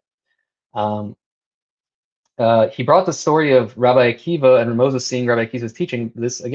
This proves my case that I was astounded that you brought that. story because it proves my case that Moshe did not receive the entirety of the Mishnah and Talmud as written at Sinai, because he wasn't sure what Akiva was teaching. He brought the example. There were lots of things to respond to, but I'm bringing some. He brought the example of muftzah. The rabbis found a way to circumvent muftzah. Muftzah is an entirely rabbinical law, so you deny that muftzah is even a command in the Torah. So the rabbis circumventing their own laws, in what way is that contradicting the text of the Torah according to you? So this is, again, an invalid criticism. You said that there were absurd statements in the Talmud, such as that evil emanates from God. This is directly stated in Deuteronomy 32:39, that he creates evil. It's also stated directly in Isaiah 45:7. He forms light and creates darkness, makes peace and creates evil. The absurdity argument that the Talmud has absurd statements, this is, of course, begging the question. If the Talmud's method of a drashic interpretation is correct, then the statements that they conclude through that system are also correct. So the fact that you're disputing the statements based on the absurdity and what you see as the absurdity is, again, just begging the question.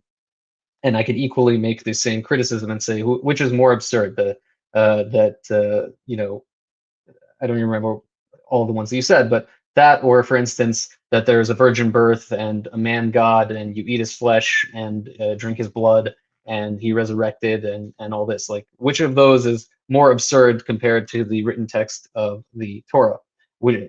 It's I can make the equivalent argument to Christianity. So by that token, you would be debunking your own faith again. Deuteronomy 17, there was no evidence provided that this is not absolute. So you said, insofar as it agrees with the written Torah, who decides that? The entire point of Deuteronomy 17 is that there is a single overarching authority. If there's some other authority by which we can say, oh, you didn't agree with the written Torah, then by definition, that's not a supreme authority. And the whole system falls apart because the system requires a supreme authority in order to standardize practice. Jeremiah 8, this is another common one. Again, sort of astounded that he brought this one up because the Muslims love to use this verse against Christians, actually, to show them that the written Torah is corrupted. Of course, Jeremiah 8, it does not actually say that all the judges were corrupted. It doesn't even say judges. It says Sophrim, which means scribes. Does Ezra is also a Sofer? Was Ezra corrupt? Obviously not.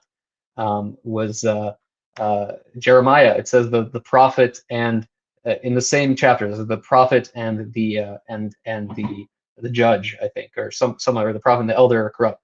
But Jeremiah is both it was prophet and Cohen, prophet and priest. But Jeremiah is both a prophet and a priest. Is he including himself in that statement? Obviously not. Therefore, not the entirety of the elders and the Sanhedrin were corrupt, and therefore we still have the righteous remnant, which exists throughout the generations.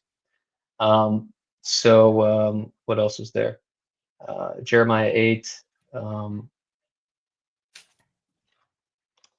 Oh yes, and who included Jeremiah into the canon? It was the Sanhedrin. So in order to declare that this means the Sanhedrin is corrupt, you must discard the book of Jeremiah entirely, as I said, because the canon comes from the Sanhedrin. Deuteronomy 12:21. We can go into this further because I don't have a lot of time, but Gezer Shavah is not just arbitrary. You can't just use that whenever you want. It requires a tradition. But obviously it can't refer to slaughtering because the word slaughtering there does not mean spilling blood. The word slaughtering means killing something with a knife. So the plain reading of the text does not agree with you. It also, there later on, it says you can't eat a carcass. And so that is expressly contrasting with a carcass. So there needs to be a distinct delineation between those two categories. It's a binary category. So the law must, as with any legal system, you need to differentiate between legal categories. So that requires definitions. Am I out of time? All right. Yeah, just ran out right now. So, all right, cool. Thank you so much, Samson, for that rebuttal. I'm going to go ahead and reset my timer here to 10 minutes. And then, Matt, we'll get out of your way here. And then whenever you start speaking, I'll set the timer. All right, sounds good. Thank you for that rebuttal, Samson. So once again, the issue came up, and I knew it would, about what actually constitutes the Oral Torah. And I gave him not sources from later rabbinic tradition, but from the Talmud itself, that say that Moses on the mountain received the Mishnah and the Gemara. And that creates the problem of why he did not know what to do in the cases of Sabbath breaking, the daughters of Zelophehad, and a ritually impure person on the Passover. And to be fair, there are a few rabbinic commentators today that do admit this point. For example, I have here Chaim Schimmel's work on the rabbinic contribution to the Torah Sheba'al Peh on page 86. He says about Maimonides, Rambam does not say that Moshe himself was not told about the future mitzvah. In fact, as we have seen, according to the Talmud, Moses knew all the laws that would develop throughout the generations. So did Moses know or did he not know? That's the problem here. Secondly, he talked a little bit about the whole issue of the notion of evil emanating from God, and he cited Isaiah 45 verse 7 about God creating darkness. However, we can easily interpret that to refer to calamity, God bringing calamity upon nations. Especially in that context of Isaiah 45, this is talking about Cyrus, the king of Persia. And also Ibn Ezra seems to admit this in his commentary on that verse. Again, when I talked about the scribes being condemned in Jeremiah, it's not just the scribes, but the priests, because in Malachi chapter 2, verse 7, it says the priests, the Kohanim, they are condemned.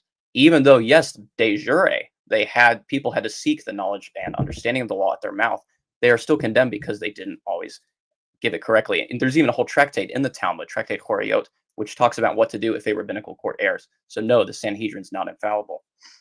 And he misrepresented me on Jeremiah 88, or excuse me, 8:8. There's no chapter 88 in there. And Jeremiah, he said that I was saying that all the scribes were corrupt, or at least that's what he implied. I never said that at all.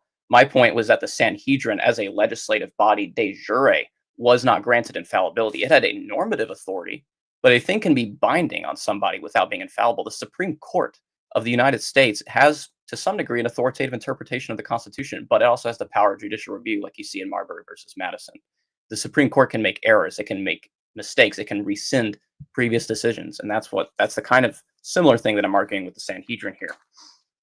And then, of course, there's the issue of the chain of transmission. He basically made a fallacy because the chain of transmission presupposes that there's an oral Torah. And I know that in Ezra 7 he gives his genealogy, but nowhere in Ezra 7 does he talk about him receiving a unwritten tradition through the priestly line. That is something that you are reading into the text. It does not come from the text itself. The written Torah does not prove the oral Torah. It proves the complete opposite. If I remember correctly, I don't think he ever addressed what I said about Exodus 24, verse 4, where it says that Moses received all the words of the Lord. And of course, you can try to get around that and say, well, Moses had the oral Torah, given to him at stages down through his life. And you can maybe understand that in a certain way, but you still have to account for the more broad universal statements of the Talmud and Midrash, which is that Moses received everything on Mount Sinai, all of the future halachot, all of the future words of the sages. In fact, even one of them says, even what a student asks his teacher, Moses received on Mount Sinai. For example, with the chain of transmission, how do we know that David gave the oral tradition to Ahijah? How do we know that Samuel gave the oral tradition to David? What is the proof of this? And when I asked about documentary evidence for the chain of transmission, I wasn't just referring to the written Torah. I'm referring to like anything. Is there anything that says that David passed on an oral tradition to Ahijah other than rabbinic literature, which is the oral Torah itself? So you can't appeal to that to prove the thing in question. That's a fallacy. And then, of course, there's Deuteronomy 34 verse 4 talking about the Torah inheritance of the Jews. The thing here that I would pay attention to is that there's also the prophecies in the Old Testament about the Gentiles being grafted in. He even cited one of them in Isaiah where it talks about all the nations coming to Israel and hearing the law of the Lord. This is a common text that many Jews try to use to say that the Messiah has not come. However, many of those messianic prophecies, some of them, especially the ones talking about things like war, peace, the wolf and the lamb dwelling in safety, are to be interpreted allegorically. Even Maimonides admits that in the Mishneh Torah in Hilchot Melachim, chapter 12, verses 1 and 2, where he's talking about messianic prophecy. Secondly, let's see here. I wanted to address a couple things from the opening statement real quick. The rest of things I'd be happy to get into the cross-exam, but since my time is limited, I did want to get to these. Talked about the Feast of Tabernacles, of course, and what you read about it in the book of Nehemiah. However, the problem here is that he did not read the entire verse. If we go to Nehemiah chapter 8, verses not just 15 through 16, but also 14 through 16, this is what we read about the Feast of Tabernacles. Verse 14, and they found written in the law, which the Lord had commanded by Moses, that the children of Israel should dwell in booths in the feast of the 7th month, and that they should publish and proclaim in all their cities and in Jerusalem, saying, go forth unto the mount, fetch olive branches and pine branches and myrtle branches and palm branches, and the branches of thick trees to make booths, as it is written. Verse 16, so the people went forth and brought them and made themselves booths, every one upon the roof of his house and in their courts, and in the courts of the house of God, and in the street of the water gate, and in the street of the gate of Ephraim. So notice that what happens in Nehemiah 8, he didn't quote the entire passage. In verse 14, is where do they get the idea about the Feast of Booths? They find it written in the law of Moses. And then when it is published and proclaimed in Jerusalem, go and do this. Get the 4 species of the branches so you can make the Sukkot, the tabernacles. The written Torah is sufficient for them to do that. They don't need an oral Torah giving, all the insane details, straightening the gnat, swallowing the camel in order to figure that out. Nehemiah 8, verses 14 through 16 teaches, or at least implies, that the written Torah was sufficient for them to keep the Feast of Tabernacles. Another thing I wanted to talk about in his opening statement was that he mentioned the practice of tefillin, phylacteries, for which, for those of you who don't know, the phylacteries are a thing worn by Jews which contains a box on the forehead or on the top of the forehead, and it's wrapped around your forearm with the leather straps, and it contains parchment scrolls of the Torah, including passages from Exodus 13, Deuteronomy 6, and Deuteronomy 11, if I remember correctly. However, the problem is that the tefillin are not as uniform throughout history as one might think. Dr. Yonatan Adler did a study on the phylacteries found in the Judean desert, the same place where we got the Dead Sea Scrolls, and he noticed that the text contained inside the tefillin was very different from what you find prescribed in later rabbinical law. Some of those phylacteries actually included the Decalogue. You don't find that in rabbinical law. So the Judean desert discoveries actually show that this alleged rabbinic tradition mentioned by Ponent about phylacteries is not as uniform as you might think. Let's see here. So in Deuteronomy 12:21, once again, my argument was that the verse 21 is referring back to verses 15 and 16. That's what it's talking about. It's saying, in terms of as I have commanded you, the command there is verses 15 and 16. That's what it is. And that's why you have the exact same use of the word zabach there for the killing of the animal, which is also the same root where we get the word of a sacrificial offering, which of course involves killing. A thing is being destroyed in order to have a sacrifice. How much time do I have, Javier? You have 3 more minutes. Okay, nice. All right. So once again, I don't think he has sufficiently addressed what I said about Reuben, I believe it's 21b, where it says to be more careful to fulfill the words of the scribes and the words of the Torah. I didn't just give a Reuben 21b, I also gave the Shulchan Aruch and other texts saying that you should prioritize the study of the Talmud over the Torah. I'd like to see if my opponent be willing to concede that these texts do indeed say that, and that in daily Jewish practice, more importance is attached to the allegedly oral Torah found in the Mishnah, the Talmud, the Gemara, than it actually is in the written Torah. And let's see here. So he also talks us about the issue of Scripture's perspicuity, and I think in terms of like Scripture being clear in order to give instruction on it, I think he confuses the matter and the form of it. When we're talking about the material perspicuity of Scripture, what that means, of course, is that it is sufficient in itself to give us a knowledge of how to do it. Yes, there are people that read the Torah and get confused about how to do it. That doesn't mean that you need an external tradition. Instead, the Torah does interpret itself. We believe Scripture interprets Scripture. And the formal sufficiency is supplied by the working of the Holy Spirit, who convinces individuals by divine faith of the authority and inspiration of Scripture. And then I believe he also talked in his opening statement about the vow pointings. The objection was, how can you even read the written Torah at all if you don't have the vow pointings? The vow pointings are itself oral tradition. Problem is that that very same thing that he cited about Nehemiah chapter 8 actually refutes him. Because in Nehemiah chapter 8, where it says they read the book and the law of God and gave the sense, caused them to understand the readings, some of the rabbinical writings actually understand that to refer to the vow pointings itself. In Bereshit Rabbah 36, verse 8, it says, quote, talking about Nehemiah 8:8, they read from the scroll the teaching of God. This is the Torah reading. Translating it, this is the translation, giving the sense. These are the accents. So they understood the reading. These are the beginnings of verses. Rabbi Huna, son of Lalianus, says these are the grammatical constructions and pieces of evidence. The rabbis of Caesarea said a reference to the vocalic tradition. So according to rabbinic tradition itself, some of the vow points may have actually been authentic, which, by the way, that was the majority view of Jews and Christians alike, which is that the vow points at least go back to Ezra, or some even said maybe go back to Moses himself. It is modern scholarship in particular, since the 14th century onwards with the Renaissance, that has questioned the authenticity of the Hebrew vow pointings. Even the Dead Sea Scrolls are merely from the Essenes, which is why they don't contain the vow pointings. But it looks like I'm out of time, so you have 40 seconds left. I'll cede it. All right. I'm going to go ahead then. Here we have our cross-examinations coming up next, 15 minutes each, starting with Samson. So just for everybody at home who is watching this debate, so for cross-examination, the person who's leading the cross-exam, whoever's cross-exam time it is going to lead. They're going to be asking questions, not making statements or delivering speeches. If they are asked for clarification by the person answering questions, they can obviously offer a clarification. And the person that's answering should actually be answering the question that is being asked. If the person who's running the cross-exam feels that their question is not being answered sufficiently, they may, within reason, interrupt and try to make sure their question gets answered, but they also need to allow the person who's answering to answer the question. So with that out of the way, Samson, the floor is yours. When you start speaking, I'll start your cross-exam time. Thank you. Matt, did I hear you say at the end there that you acknowledge that vowelization comes from Moses or Ezra? I think there are good reasons for this position. In fact, this was actually the position of many during the time before the Dead Sea Scrolls. I don't think the Dead Sea Scrolls disprove it. But as you may know, I come from the Protestant tradition, and traditionally the Reformed have held that the vow points are authentic, and apparently even a few rabbinic authors. Right. No, of course, I believe that. But I'm saying that's my entire point. The vowelization is from Sinai. So you don't see that as being external to the written text and being passed down from Moses? Well, no, by definition, the vow points are something in the written text. Have you ever seen a Torah scroll? Yes, of course. They have no vowelization points. In synagogues, the other ones, like the definitive manuscripts of the Masoretic text, do contain such points, like the Leningrad Codex. Yeah. And of course, that's later. I know that. Yeah. So all the scrolls that we have, again, since Hebrew is an abjad, would you not concede that the early scrolls that we have no vowelization? Would you not concede the early scrolls that we have? Oh, Can everyone hear me? Let me pause. I'll pause the time. I'll make sure Matt can hear you. Can you hear us, Matt? Oops, sorry about that. Let's see. Well, he fixes that. Yeah, we were having or I know Matt told me he was having a little bit of like audio issues earlier. All right, there we go. There you hear us? I apologize for that. It seems that my earbuds cut out. Sorry about that, Samson. No problem. All right, go ahead, Samson. You can forgive me. Repeat whenever you again start speaking, I'll restart I'll hit go on the time.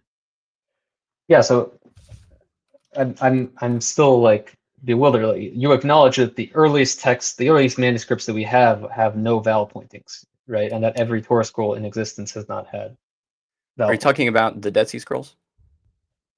The Dead Sea Scrolls, the Judean Desert Scrolls, any scroll that. Yeah, and what community did the Dead Sea Scrolls come from? That's the Qumran sect. But I mean, yeah, the Essenes, right? Yeah, the argument about the vowel pointings, and I've actually written a whole paper on this, which you can go read. The Judean Desert Scrolls are mainstream. Yeah. Do you acknowledge that? That was not the Qumran sect. The Judean Desert Scrolls were found throughout the Judean Desert. None of them have vowel pointings. The Judean Desert Scrolls from the Essenes? No, there was a set of about 25 texts outside of the Qumran caves, because the Qumran is a sectarian group. It's about a set of about 25 texts found from the mainstream Jewish tradition, 98% of which agree with the Masoretic text. So those texts about the Masoretic text anyway. But yeah, I agree with the point about the Masoretic text. There is strong agreement there. But my argument was actually that I think the rabbinic tradition itself does demonstrate, the authenticity of the vowel points. That if I'd have to get the citations, but the rabbis do claim that some of those vowel points go back long before the Second Temple period. Yes, that's exactly my point. But that's external to a Torah scroll. Torah scroll, biblical Hebrew does not have vowels. Do you not acknowledge that? Virtually every scholar will tell you this. I think you're making a category error between the oral Torah and vocalization of the written text. You can claim that the vocalization is passed down. Is that not oral? Well, hold on. Is that not oral? That's not the point. You're just there. You have to distinguish between the means of the communication. The means of the communication may be oral. The oral Torah, as such, as formally defined in your own tradition, is something different than that. If the vowelization impacts practice, does that not make the vowelization oral Torah? No, because the oral Torah is the Mishnah and the Gemara, as I defined in my opening statement. Okay, but as I defined it, so we're working a different set of definitions. As I defined it, which, as I said earlier, I'm defending a minimal text from Sinai. Then the rest, I'm using different evidence. But at first, using logic, I was only justifying a minimal required oral Torah. But you are saying now that you concede that there is an oral vowelization from Sinai, correct? Vocalization, by definition, would be oral. That's a category error. That's not the same thing as the oral Torah as such. If the vowelization minimalist approach of hold on a Caleb, second. The minimalist approach that you're taking on the oral Torah is not the same as what's found in the Talmud. That's why I was pressing on that. I'm aware. I'm fine. I'm proving the minimal case and then going from there. That's the point. So if again, Chalev and Chalev are spelled identical, how do you know if you can't eat the forbidden fats with meat or if you can't eat the milk with meat? That's an oral tradition which determines a law. It's an oral law. Do you not concede that? I understand that it differs in the interpretation. I still think you're making a category error. Vocalization does not equal oral Torah. That's not interpretation. That impacts the actual law. That's how you practice, whether you're eating fat or milk. Those are two different things. Well, it does impact it. Well, it is interpretation. I mean, by definition, that's a silly statement in my opinion. All I'm asking is, do you believe that there is an oral tradition which impacts the law as practiced from Sinai, which is not in the text, being the vowelization? Is that yes or no? I believe that there is an oral vocalization that was passed down. I don't believe that's the same as the oral tradition. There were people memorized it. As I defined it, can you just answer as I defined it? That again, it impacts Well, the reason law. why the reason why I'm not conceding your definition, the minimalist approach, is because that's not the approach your own literature takes, the one that you think is the Oral Torah. Again, I'm not asking you about that though. I'm asking you about whether you concede an oral tradition which determines the law first. That's the first thing I'd like to establish, and then we can move on. I think so. The vocalization itself can have an impact on interpretation, sure, and the vocalization can be oral by definition because that's what vocalization is etymologically. And it will determine the law, correct? In this case, in certain cases, yeah, but that's not the great. same. That's all I want to know. Okay, let's focus on Nehemiah 8. So I think you missed my point with Nehemiah 8. My point is exactly, it says as written, but Nehemiah 8 is referring to Leviticus 23:40. And can you acknowledge that Leviticus 23:40 does not say what Nehemiah 8 says about the Festival of Tabernacles? My point about Nehemiah 8 was that he read it, and that was sufficient for them to go get the 4 species of the branches and make the booths. But it's not the same species. Did you not hear that part? It's not the same species. Look at the species. Can you clarify your question? Yeah. Yes. Go ahead. In Nehemiah 8:15, we have two parts. There's two things about it. First of all, it says to make booths, where in Leviticus 23 it never says make booths. Rather, that's a rejoicing ceremony where you take the species and you shake them in Leviticus 23. Second of all, in Nehemiah 8:15, it says oil trees, olive leaves, myrtle leaves, date palm leaves, and leaves of plaited trees. That's 5 species, correct? In Leviticus 23, we have a citron fruit, plaited trees, date palm leaves, and myrtle leaves. That's my question. Well, hold on. Well, first of all, you just said Leviticus 23 doesn't say to dwell in booths. That's not what it says. In verse 42, which you didn't read, it says you are to dwell in booths for 7 days. And this is a permanent law appointed for you, observed in the appointed front from generation to generation. Correct. You missed my point. Does it say to make the dwellings out of these species? Does it have to? Yes, if you're saying it's as written. Why? That's a presupposition. That is presupposing that it's not conspicuous. That's the thing in question. Does Nehemiah say that? Does Nehemiah say that? Does Nehemiah say that's what's written? Nehemiah says that, okay, no, what Nehemiah 8 does is he's reading the commandment from the Torah about the Feast of Tabernacles, and then they go out and get the booths and make it. That's the point, and that's because that's already what it says in Leviticus 23, verse 42. What does Nehemiah say? It says you need to take 5 species and build booths with them, correct? Is that what it says? Yes, and Leviticus 23:42 says also that you are to dwell in booths, and it's implied at least from verse 39 that this is out of the species. What is Leviticus 23:40 referring to? Leviticus 23:40. All right, let's read it first. I'm reading the King James version. And you shall take you on the first day of the boughs of goodly trees, branches of palm trees, the boughs of thick trees, and willows of the brook, and you shall rejoice before the Lord your God 7 days. You should read the next 2 verses, which say, "Celebrate." I'm aware of the next 2 verses. Why don't you want to read the next 2 verses? That's what helps interpreting Nehemiah 8. Again, all I'm saying is, where is it written in the verse you just read that we need to build the booths with those species? It doesn't have to say it in that individual verse if it's read in context of the verses that preceded. Regardless of what you're saying, it's not what's written, correct? It is written in the sense that it is verses. You took Leviticus 23:40 as a unit by itself. That's not the way we should interpret. Take all 3 verses together. Where does it say? Take all 3 verses together. That's fine.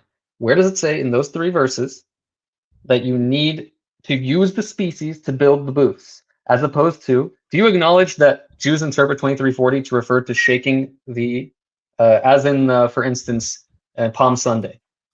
Do you agree that Leviticus 23:40 is generally taken to shake these species, as it's in the book of Maccabees? Do you acknowledge that? Well, I'm aware that's a practice, but I also just read verses 41 and 42, and that's what gives the key to interpreting the species. Okay, they can be used for both purposes. It's a both and, not an either or. Okay, but that's an external interpretation, which you just did there. That's an external interpretation. That's fine. External interpretation is not the same thing as an oral Torah. We can use it is fine to use common sense principles of logic and interpreting scripture. That's again, not what the Oral Torah is. Again, but it says as written. So you're conceding then that it is not as written, that you need to use those species to build the booths. And also, do you concede that there are different species? Do I concede that there are different, like 4 different types of things that are used? Leviticus 23 has 4 species. It has a citron. Nehemiah 8 has no citron, and it has an extra species. Let's read Nehemiah 8 verses 14 through 16. Would you agree to do that? Sure. Okay. Verse 14, and they found written in the law, which the Lord had commanded by Moses, that the children of Israel should dwell in the booths in the feast of the 7th month, and that they should publish and proclaim in all their cities and in Jerusalem, saying, go forth unto the mount, fetch olive branches and myrtle branches, and lost my place there, and palm branches and branches of thick trees to make booths as it is written. So the people went forth and brought them and made themselves booths, every one upon the roof of his house and in their courts and in the courts of the house of God, and in the street of the water gate and the street of the gate of Ephraim. So right there in that verse, it is saying, as it is written, both in verse 14 and verse 15 about the 4 species. So again, first of all, there were 5 species there. I don't know which translation you're using, but there are 5 species. There's oil trees, olive leaves, myrtle leaves, date palm leaves, and leaves of plated trees. And there's no citrons. You acknowledge there's no citron. Citron, which species is that referring to in Nehemiah 8 or Leviticus 23?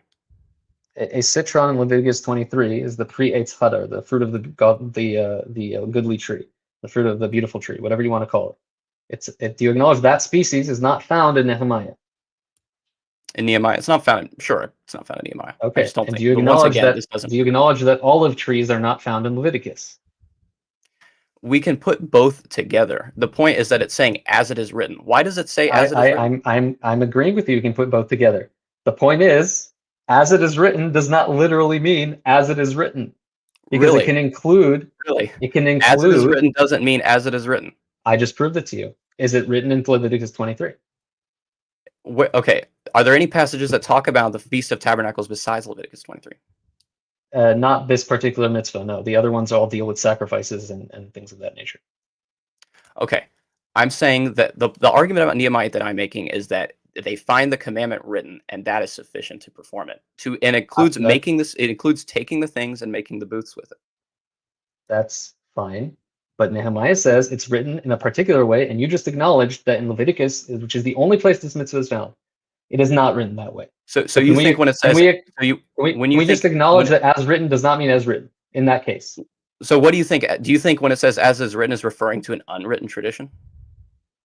Yes, I'm referring. It's as written. Yeah. As okay, but you have no. There's only 2 points you can make here. Either you can say that the text was changed, as academic scholars do, or they acknowledge this problem. By the way, all of academia, secular academia, or you can say, as the Jews do, that written means a general principle, which is then elucidated in an oral tradition.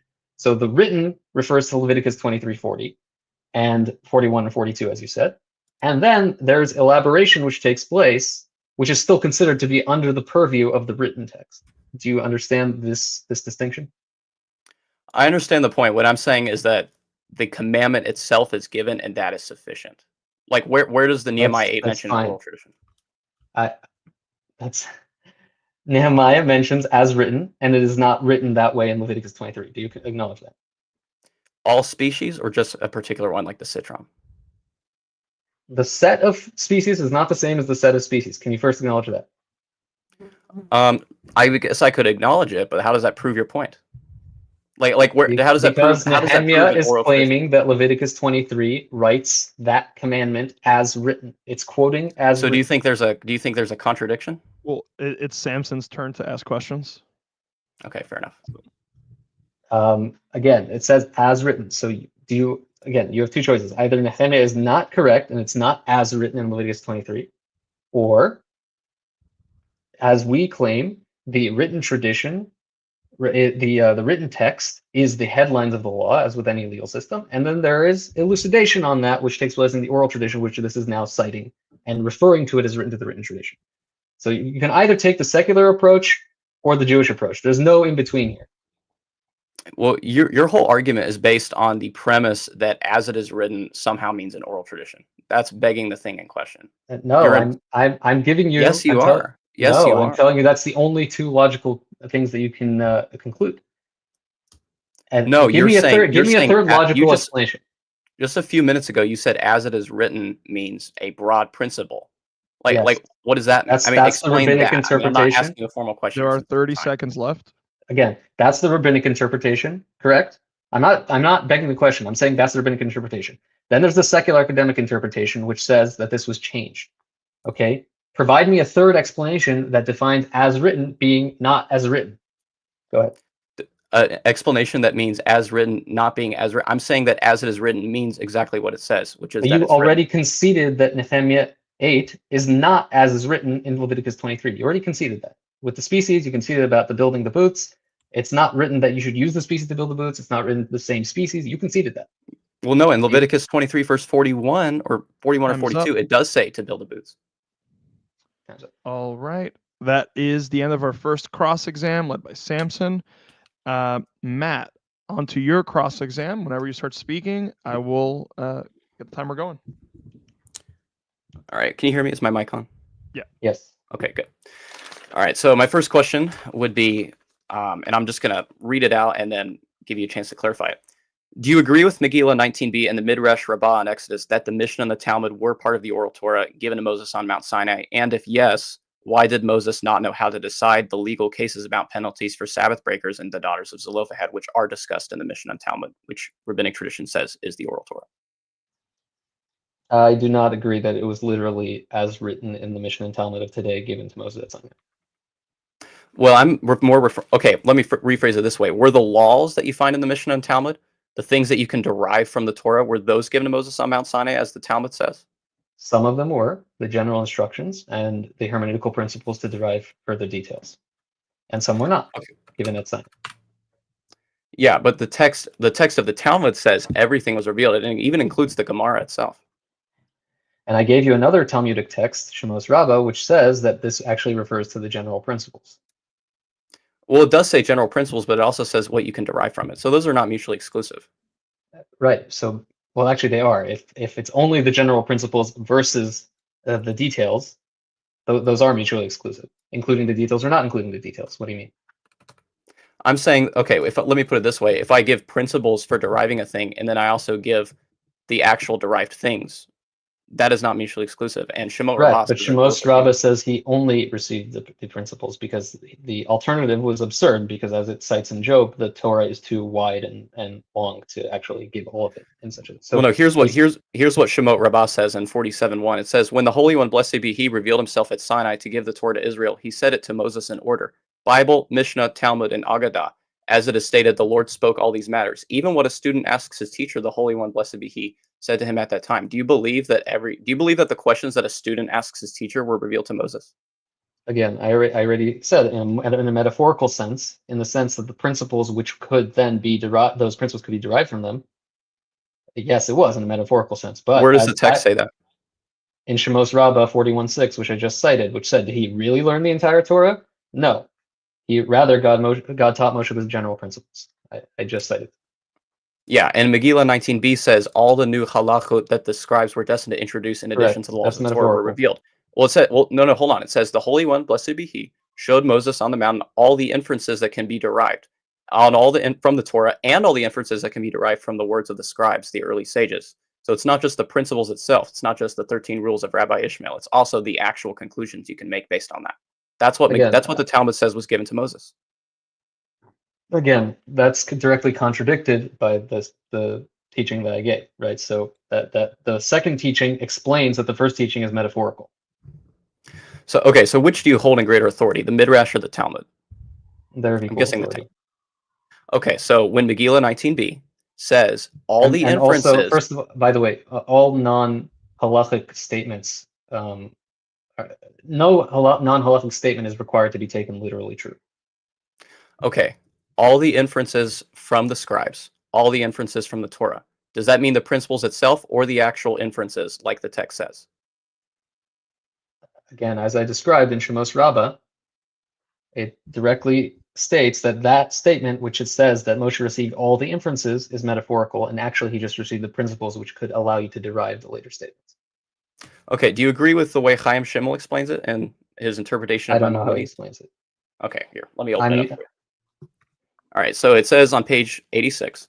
Now, granted, I know that this book is not necessarily binding for you, but it says this. Rambam does not say that Moshe himself was not told about the future mitzvah. In fact, as we have seen, according to the Talmud, Moshe knew all the laws that would develop throughout the generations. And I believe here he is citing Maimonides himself. I can find it here. He's citing Sefer HaMitzvot from Maimonides. And Maimonides says Moshe knew all the laws that would develop throughout the generations. Do you agree with Maimonides? That's an incorrect interpretation of Maimonides. Maimonides states that the statements which have no disagreement in the Talmud are from Moshe, and the ones on which people disagree are obviously not from Moses at Sinai. So he also for example, that there are categories which are not received from Moses at Sinai.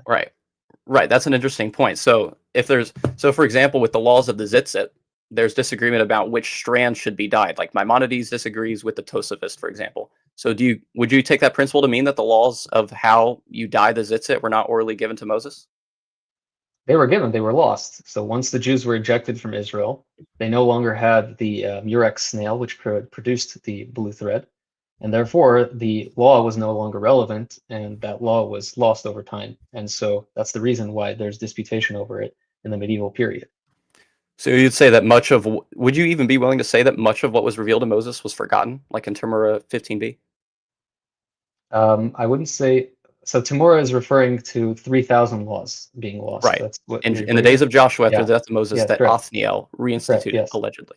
Correct. So in that very statement, you see that it was regenerated using the 13 principles. How do we, other than from the rabbinic literature itself, how do we know that Othniel, well, hold on a second. Other than the rabbinic literature itself, how do we know that Othniel reinstituted that? We don't. There's no need for Thank you. Okay. Thank you. So you're having to presuppose the thing that's being debated in order to get around the 3,000 halachot being forgotten and reinstituted by Othniel. That's a fallacy. No, I'm not. The premise that the halachos were forgotten is from the rabbinic tradition. Therefore, the same rabbinic tradition can also explain its first claim. Both assertions are being made by the rabbinic tradition. There's no extra rabbinic claim that the laws were lost. That's only within the rabbinic tradition. All right, I'm moving on to the next question. Do you agree with the Talmud and Eruvin 21b that the words of the sages are superior to the written Torah? This is also in Bava Metzia 33a, Ketuvot 84a, and the Jerusalem Talmud, Peah, chapter 2, verse 4, section 4.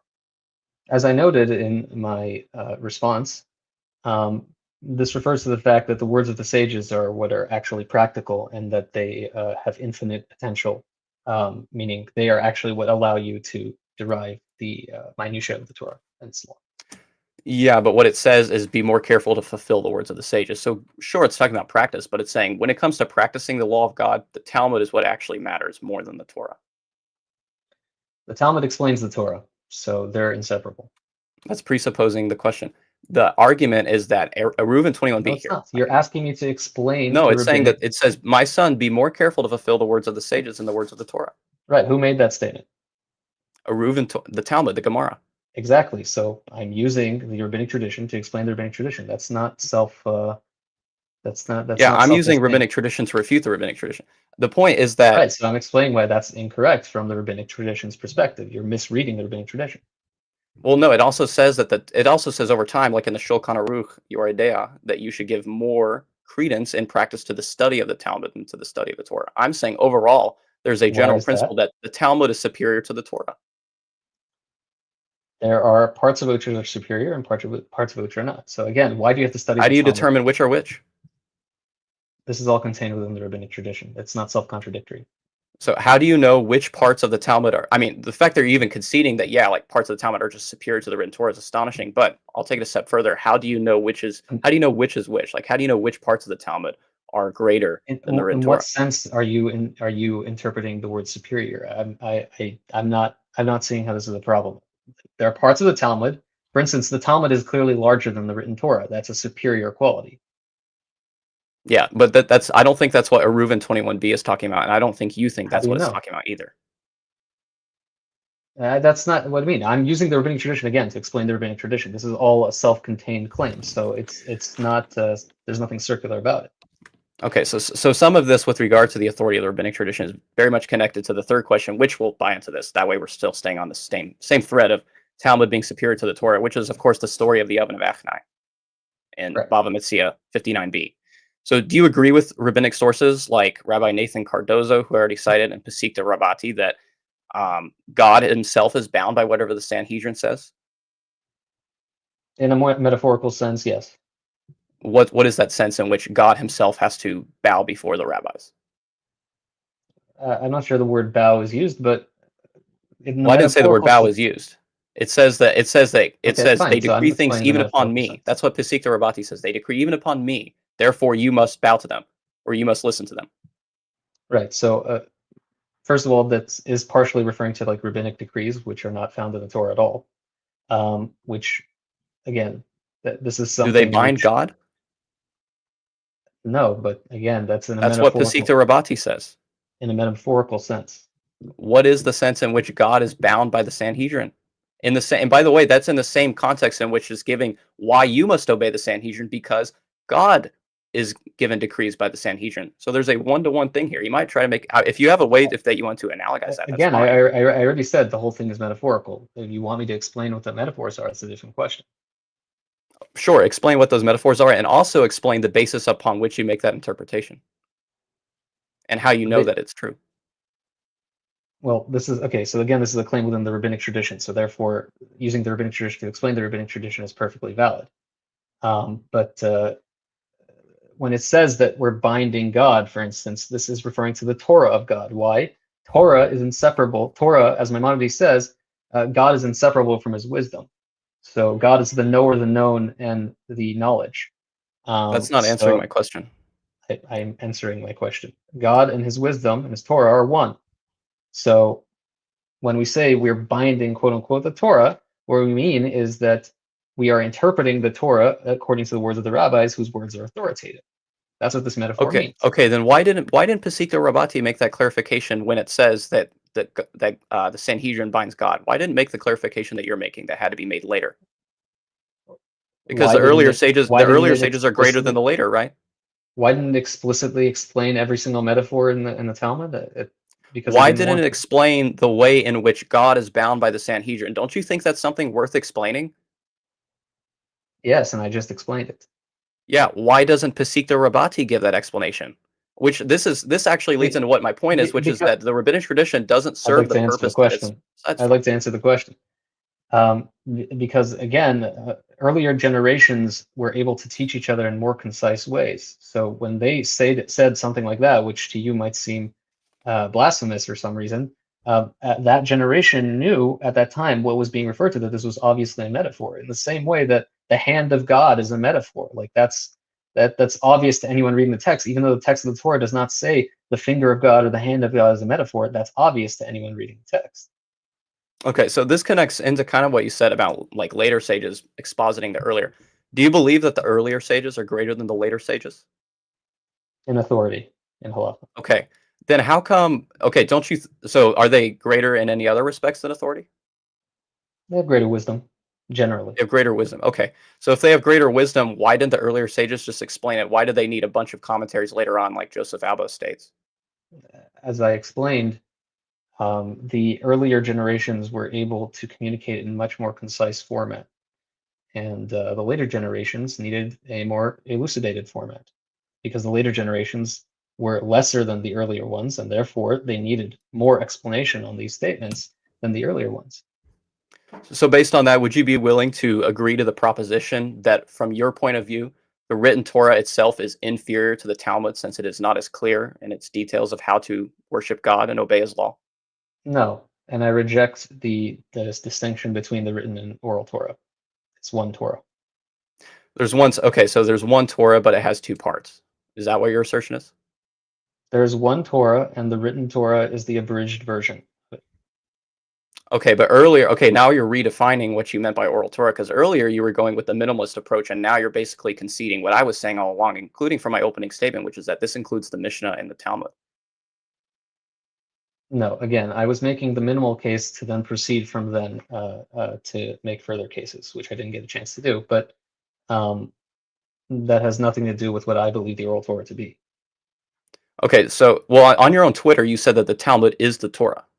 Do you still affirm that statement? Yeah. Okay. So once again, that goes back to the first question: why didn't Moses know how to deal with Sabbath breakers, even though the Talmud does deal with that? I gave you 4 explanations as to why Moses did not know halacha. Number 1, that it is a detail, a minor detail of the law. Number 2, that it was not yet revealed to him, even as a general detail. Number 3, that he supernaturally forgot it. And number 4 was that, what was it? That he asked permission, that he was asking permission to transmit it. All of those are valid answers within the rabbinic tradition. Little under a minute left. Moses supernaturally forgot the law. God Or at least caused him this to particular law. according to Rashi, God supernaturally caused Moses to forget the law in the daughters of Zelophehad case in order to honor the daughters of Zelophehad and have them be mentioned in the written text. Okay, so once again, these kinds of explanations I think are totally ad hoc. I mean, God causing him to Okay, forget. it's begging the question. No, it's not. You're the Sure one it that's is. been begging the question this entire debate.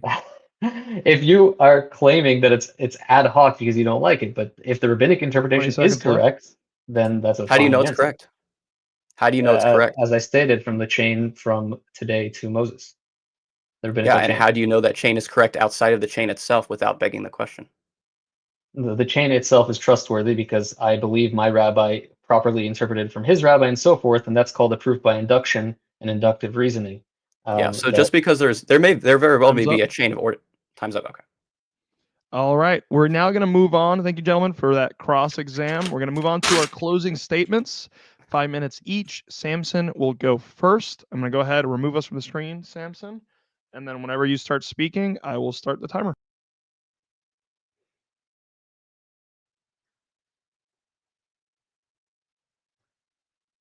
Okay. Sorry. Let us summarize what we have established today. First, that it is indisputable that there was extra textual content given at Sinai, which surprisingly my opponent conceded. This was first proven logically from the fact that the vowelization and punctualization must have been present from the moment the Torah was written down, as well as from the inherent limitations of any complex legal system like the Torah, which requires both external hermeneutic principles and cultural linguistic knowledge to resolve ambiguities, redundancies, and contradictions. It was also proven textually from the fact that there are clear references in Tanakh to commands in the Torah of Moses found nowhere in the text of the Pentateuch, the fact that the Torah only describes its transmission as oral, and that in fact it was exclusively oral until the end of the wilderness.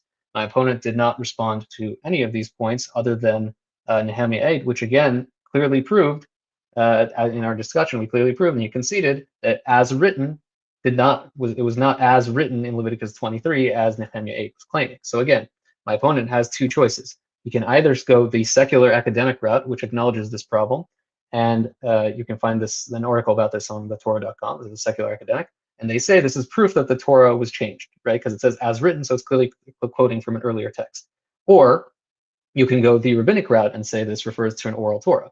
There's no third option here because either you have to declare Nehemiah true or Nehemiah false. And if it's true, then it must, as written, must mean something other than as written in Leviticus 23, literally. This point was never refuted, so moving on. Second, using only the Torah, that God explicitly sets up an appellate legal system headed by the Sanhedrin to authoritatively rule on these disputes, and that authority within the system is passed down father to son or teacher to student. And that the oral Torah logically would be within the purview of this body. So again, when Matt was saying that we don't have evidence that, for instance, Ezra's line included an oral Torah, that's why I was trying to make the minimal case first. And once we've established that there's an oral Torah, then we must acknowledge that that oral Torah is included in the proper adherence to the written Torah. And therefore, that oral Torah must have been passed down father to son, as is explicit in Deuteronomy 6, in Psalm 78, and there's another point in Deuteronomy where it says, ask your father, ask your elder, referring to, again, an oral tradition from Sinai, and also the written tradition that is authentic. And again, Christians cannot refute the oral tradition without cutting off the branch they're sitting on, because that's the only way that you establish that the written Torah is authentic. Third, that not only did the system have the sole authority to interpret scriptural commandments, but it also had the authority to establish independent decrees on rabbinical authority alone. We established this from Esther 9, for instance. We established this in Zechariah 8, the fasts. Fourth, that today's rabbinic system is the sole inheritor of this system, having the sole attested claim of aforementioned lineage from father to son and teacher to student, with clear precedent from Tanakh for this being the method of substantiation of authority. Fifth, that both Jesus and Christianity have historically affirmed this authority, differing in ideas, practice, authority, canon, and valorization to the rabbinic tradition, even if Christians selectively and hypocritically discarded parts later on as they villainized the Jews and it no longer suited them. Once again, lending credence to its authenticity. Again, Matt never responded to these claims. Once again, the Christians used the Sanhedrin to determine when Easter was. The texts of the Torah and the valorization, which he acknowledged, come from Sinai.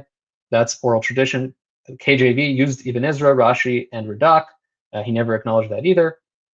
Sixth, that thanks to the divine providence that this system enjoyed and the blessings conferred to it, it will never cease from the world, and that therefore, since it must have survived, and there's only one claimant to it, the Oral Torah, as the rabbis have established it, is both legitimate, authoritative, and divine. Again, this was never responded to. But as we see clearly from Isaiah, that the Oral Torah, that the Torah should not be removed from your seed's mouth and your seed's mouth, right? And in the same way in Psalm 78, that this will never be removed until the last generation. And the same thing in Esther 9, that Purim will never cease from the seed of the Jews. Seventh, once again from Tanakh, that the Jews are uniquely trustworthy in their claims as the sole designated witnesses and custodians of God's Torah, that they possess exclusive knowledge the other nations do not, and that this can only be the Oral Torah, and therefore that the description of the Oral Torah must be believed by any believer in the Tanakh by definition. This, once again, was never refuted. He clearly says, Isaiah 59, 160, once again, the nations are in darkness, and that the Jews are the light for the nations for them to follow, Zechariah 8, that the nations do not know Torah, and they must come to Zion to learn from the Jews, and they grab hold of the Jew and ask them and tell them, because God is with you, to follow them.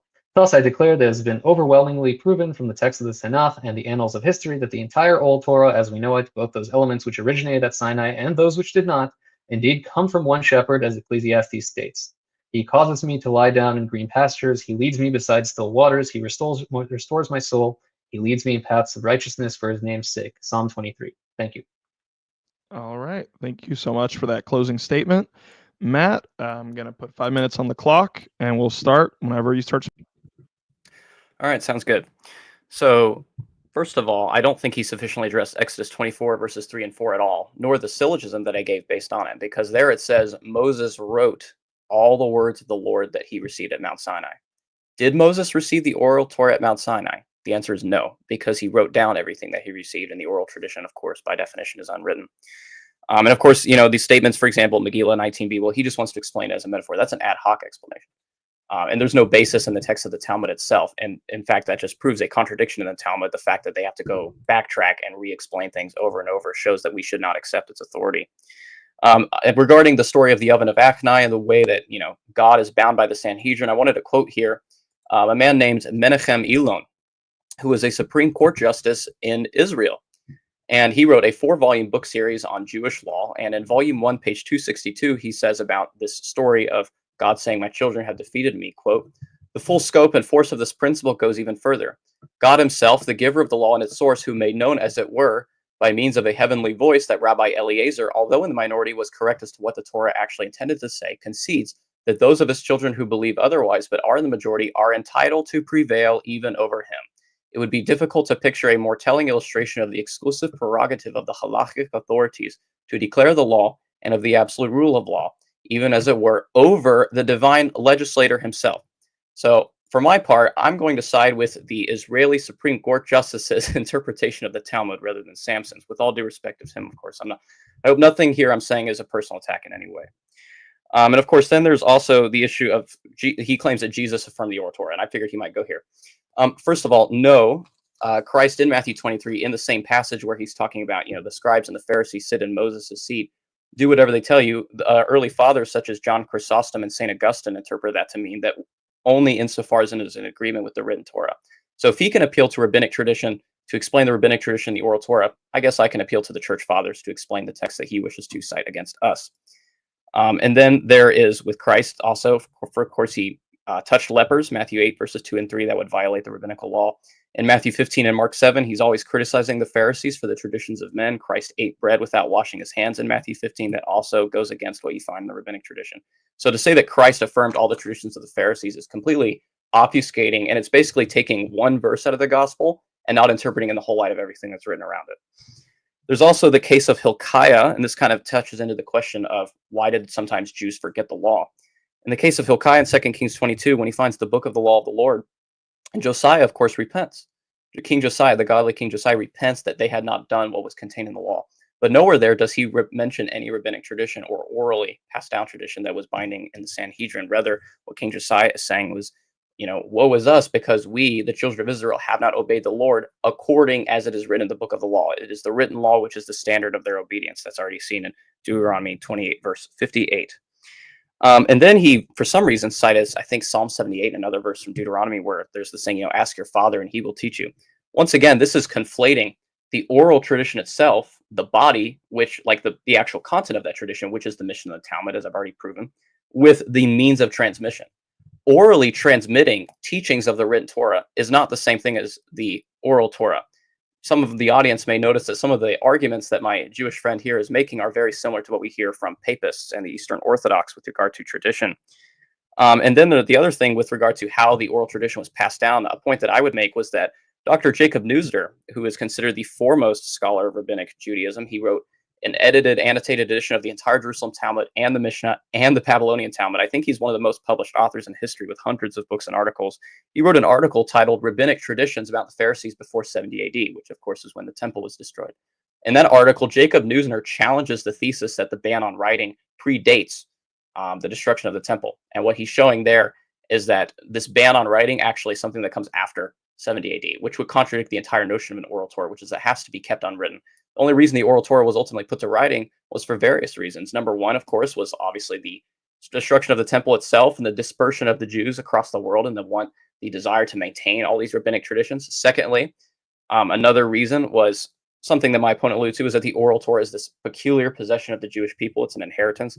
And then thirdly, the ever-increasing disputes, for example, between Hillel and Shammai. And so the question there would be, if the oral Torah is supposed to clarify the written Torah, how come there are still so much disagreements between, say, Hillel and Shammai, or amongst the later rabbinic tradition? But it seems that my time is over. So with that, I thank my Javier for moderating, and as well as my opponent Samson for agreeing to do this debate.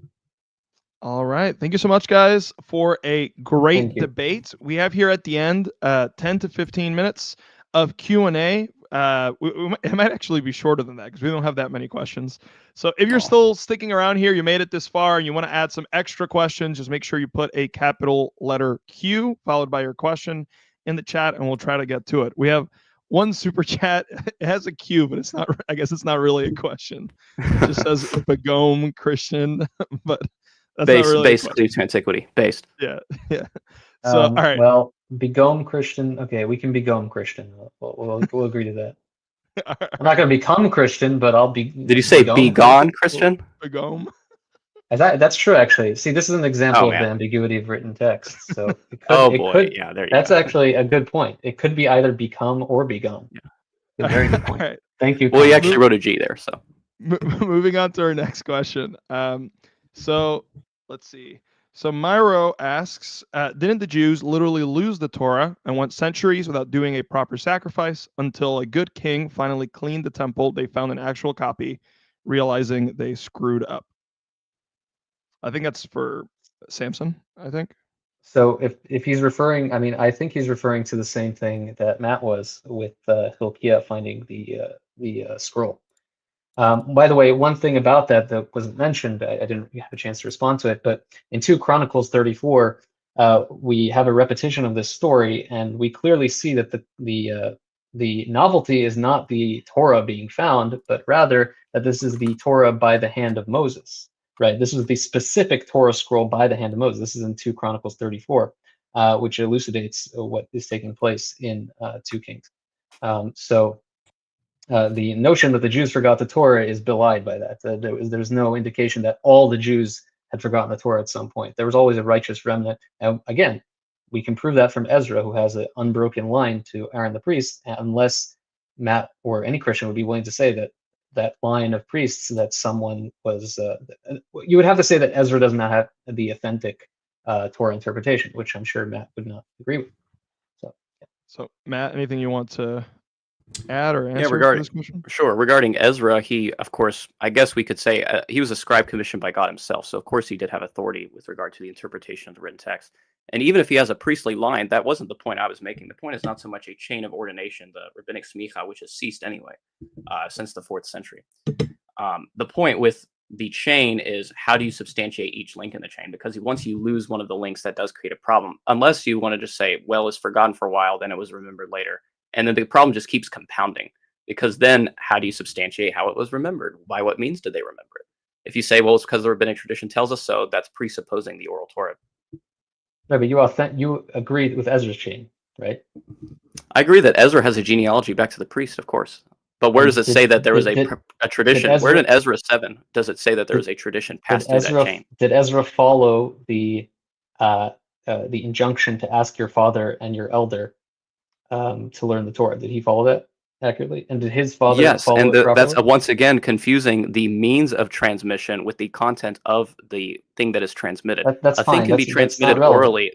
The written Torah can be transmitted orally. In this, like if I read the 10 Commandments on a Sunday service, that's not the oral Torah per se. That is the Torah being read orally. Fine. And the oral that's Torah confusing the means of transmission with the content. Transmission. Follow up question, because we had a related question from Josh here. So he's referring to the finding of the law again, and he's asking if there had been an oral Torah, why was he shocked into lament by what was written, like in what was written and what was found? Right. So again, you look in 2 Chronicles 34, where it explains what happened here. This was the original Torah scroll, and the rabbinic tradition tells us that it opened up to the warnings in Deuteronomy, the curses of what will happen if you don't obey the law of God. And so that's what was going on here. He miraculously turned to this portion in the scroll of the original Torah scroll, and that's why he lamented. That's the rabbinic tradition. All right. Then let's see here. Next question. Born Again RN asks, this question for Samson: how can you falsify an oral tradition actually came from God, which wasn't also written down in the God-breathed Tanakh? I don't quite understand what that question is asking. Yeah, but I don't understand it either. Yeah, so I think what he's asking is, so how can you falsify if the oral traditions actually came from God or not if they weren't written down? Like, how can you actually authenticate that? Good question. How can you falsify that the Tanakh came from God or not? No, I don't know. I'm not sure quite what. Let me finish. Okay, go ahead. The point here is that the rabbinic tradition is the primary source of evidence. The written tradition, the written text is a written attestation, but the primary source is the oral tradition. Why do we trust the oral tradition? Because again, our father taught us it, and we trust that our father taught us the proper tradition from his father, right? We don't have to believe that our father knows it's from Sinai. This is called a proof by induction. All we have to do is prove in mathematics. All we have to do is prove that if n plus 1 equals true, and we have to prove the base case. So all I have to do is prove that my rabbi received from his rabbi correctly, and that any given rabbi would have received from his rabbi correctly. And then we've proven by induction that we have an authentic tradition. Well, I agree that you have to prove that what you received from your rabbi was correct. But once again, that oral tradition that's passed, I mean, it takes on average about 7.5 years, if I remember correctly, to read through the entire Talmud. So you have to be sure that everything that you received in that was you have to be sure that everything you received in that was chain for chain correct, and that there was no difference from what came from Sinai. Not really. I mean, I don't argue for inerrancy, so I don't have to make that claim. Again, if you, for instance, take a 99.99%. Is the oral Torah inerrant? No, I just said I don't argue for inerrancy. So what God revealed to Moses on Mount Sinai and throughout his life was not inerrant. The written Torah is also not inerrant. We have proof of manuscript differences. Wow. So, well, once again, that just proves my point, which is that you really you don't like the written Torah, and you exalt the rabbinic tradition over it because you just said that you don't even think it's inerrant. I just said the same thing. And this is crazy. I just said the same thing for the both of them. Yeah, neither of them are inerrant. Yeah, that's insane. How do you know that Deuteronomy 17 is telling the truth? Because the rabbinic tradition is the primary source, and we can trust that. And how do you know that we should trust the rabbinic tradition? Again, through induction and inductive reasoning. And I'm explaining to you that for instance, if a rabbi receives 99.9% of the tradition accurately from his rabbi, we don't have to argue for inerrancy. If you compound that over 40 generations or something, that still comes out to about 99% accuracy. So again, and also the parts of it that are also attested by historical practice and written texts are obviously going to be more evidentiary, but that doesn't mean that the rabbinic tradition is not the primary text. But again, I don't see how you can argue the written Torah is inerrant. I mean, we have differences in Torah scrolls even to this day The Yemenite that doesn't scroll violate has. inerrancy. I mean, you're arguing like an What do you? atheist would against the Old Testament. This is the I'm way not. atheists argue. They say I'm that not. all This is. the textual variations in the Masoretic text would mean it's not inerrant. It doesn't mean that. We can use textual criticism to deal with some of those differences, but everything that God gave to Moses at Mount Sinai was absolutely inerrant. I have a higher view of the Torah than you do. Again, I don't dispute the divine origin of the Torah. What I'm saying is the physical text we have today is not 100% identical to the physical text which was given to Moses at Sinai, and this is proven by manuscript evidence. And this is fine to say for a religious person, because as long as the divine origin is there, and as long as the text we do have is guided by divine providence, I don't have to appeal to perfect inerrancy of text. So ultimately, it is whatever the Sanhedrin, the rabbinical courts tell you. That's, at the end of the day, what you have to trust. And the only reason you should trust them is because, well, you appeal to Deuteronomy 17. But in order to know that Deuteronomy 17 is correct, you have to appeal to the rabbinic tradition. So it's a circle. No. Again, no. Deuteronomy Yes, it is. 17 is a written attestation of the rabbinic tradition, which is the primary source of evidence. And I didn't say that the written text is the reason we believe the rabbinic tradition. The rabbinic tradition stands on its own through induction and inductive reason. All right, next question, just so we can try to get through a few of these. Are Another there one any from for Born me? Again. Oh, sorry, go ahead. Are there any questions for me? I don't want to. That's what I'm trying to see. I think a lot of them are for Samson. I think. Let me see. There is one for you here. Okay. I think. Let me see. So, someone said the Adam thing. Again, I'm not exactly sure. Oh, I think I know what he's talking about. I think it's when you referenced the bestiality passage. He says the Adam thing isn't in the Oral Torah or mainstream at all. Can we include the teachings of the Mormons in our refutations of Christianity? I'm not sure if I quite understand what his question is. Yeah. Obviously, the Mormons are not Christians. We don't consider them Christians, of course. I mean, we would say that they're a heretical group. But like I said, I believe that my opponent himself has said openly the Talmud is the Torah, and that the Oral Torah would include the Mishnah and the Talmud. That's what the rabbinic tradition says. And yes, Tractate Yevamot does indeed say, or at least there's a speculation amongst the rabbis, that Adam had sex with animals. Yeah, I mean, it's an allegorical story, so it's not actually. So everything that doesn't work is allegorical. The Rambam clearly says that if you take all the midrashim seriously, you're a fool, and if you take none of them seriously, literally, I mean, then you're a heretic. So clearly, there's a moderate position in which some are allegorical and some are literal. This is very. Do you agree with Maimonides that the texts about peace and temporal prosperity in the Messianic age are allegorical, which would undercut your entire argument? I'm not. No, why? I'm not required, first of all, to agree with non-halachic statements of Maimonides, and second of all, I don't see how that undermines anything. Is the Mishneh Torah part of Jewish halacha? That's where he says that in Halachos Mamrim, chapter 12. Or Melachim, excuse me. Correct, but that's a non-halachic statement, and also the Rambam's Mishneh Torah is not the final authority on halacha.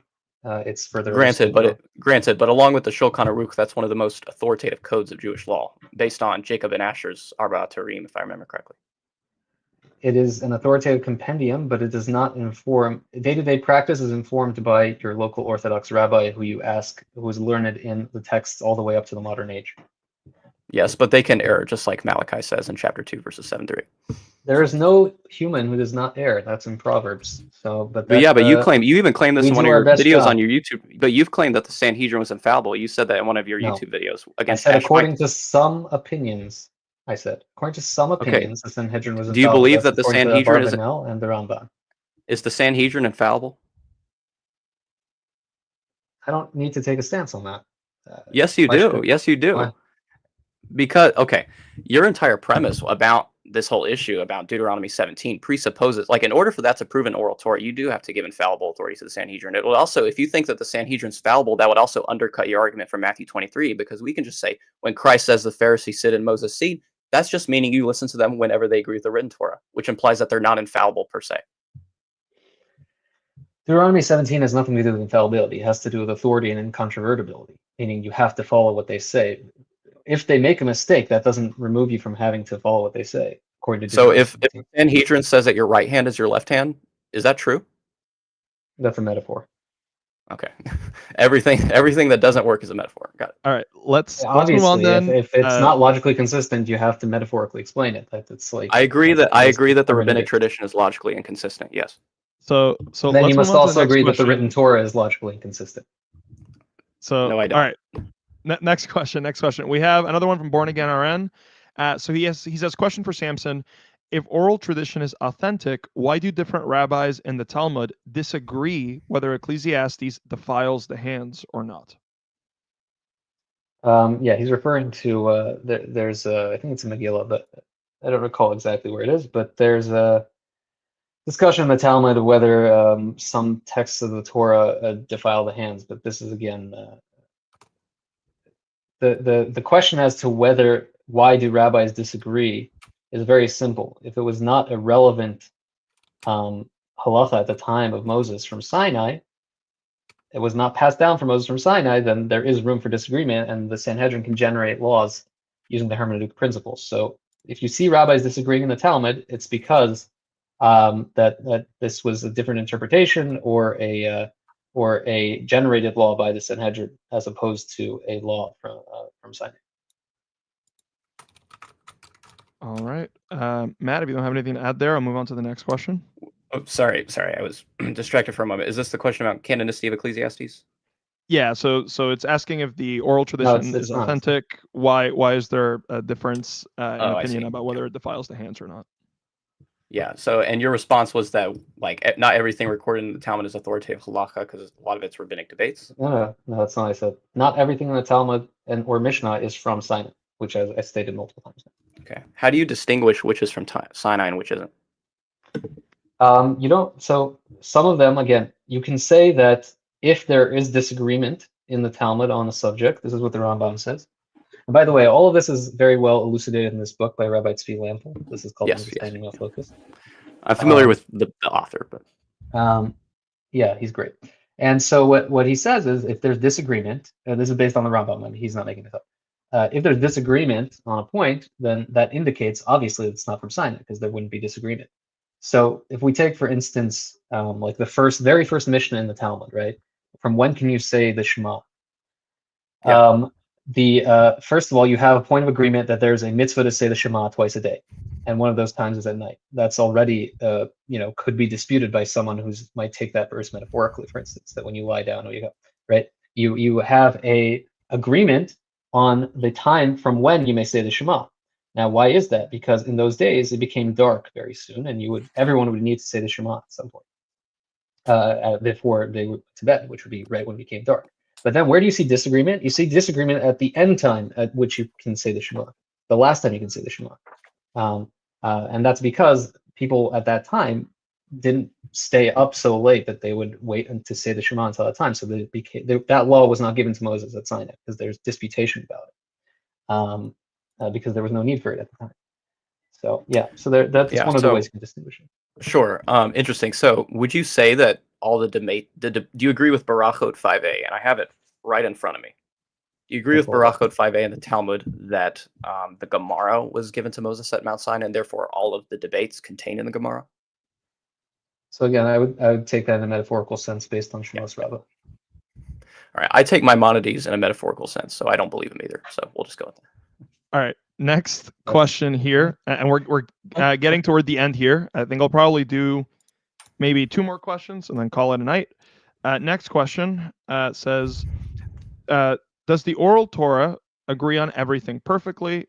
If so, why the differences among, I guess we're trying to say, like, why the differences among different sects of modern Judaism?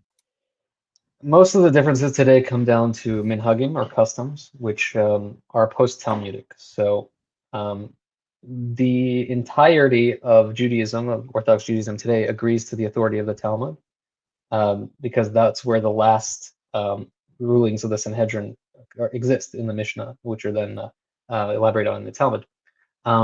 So in those things, no one disagrees, but obviously there can be interpretation on that, and then again, most of the differences we see between Ashkenazim and Sephardim, those are just minhagim. So like much of what we say in prayer, for instance, is a custom, and this does not have the same halachic authority as a ruling of the Sanhedrin.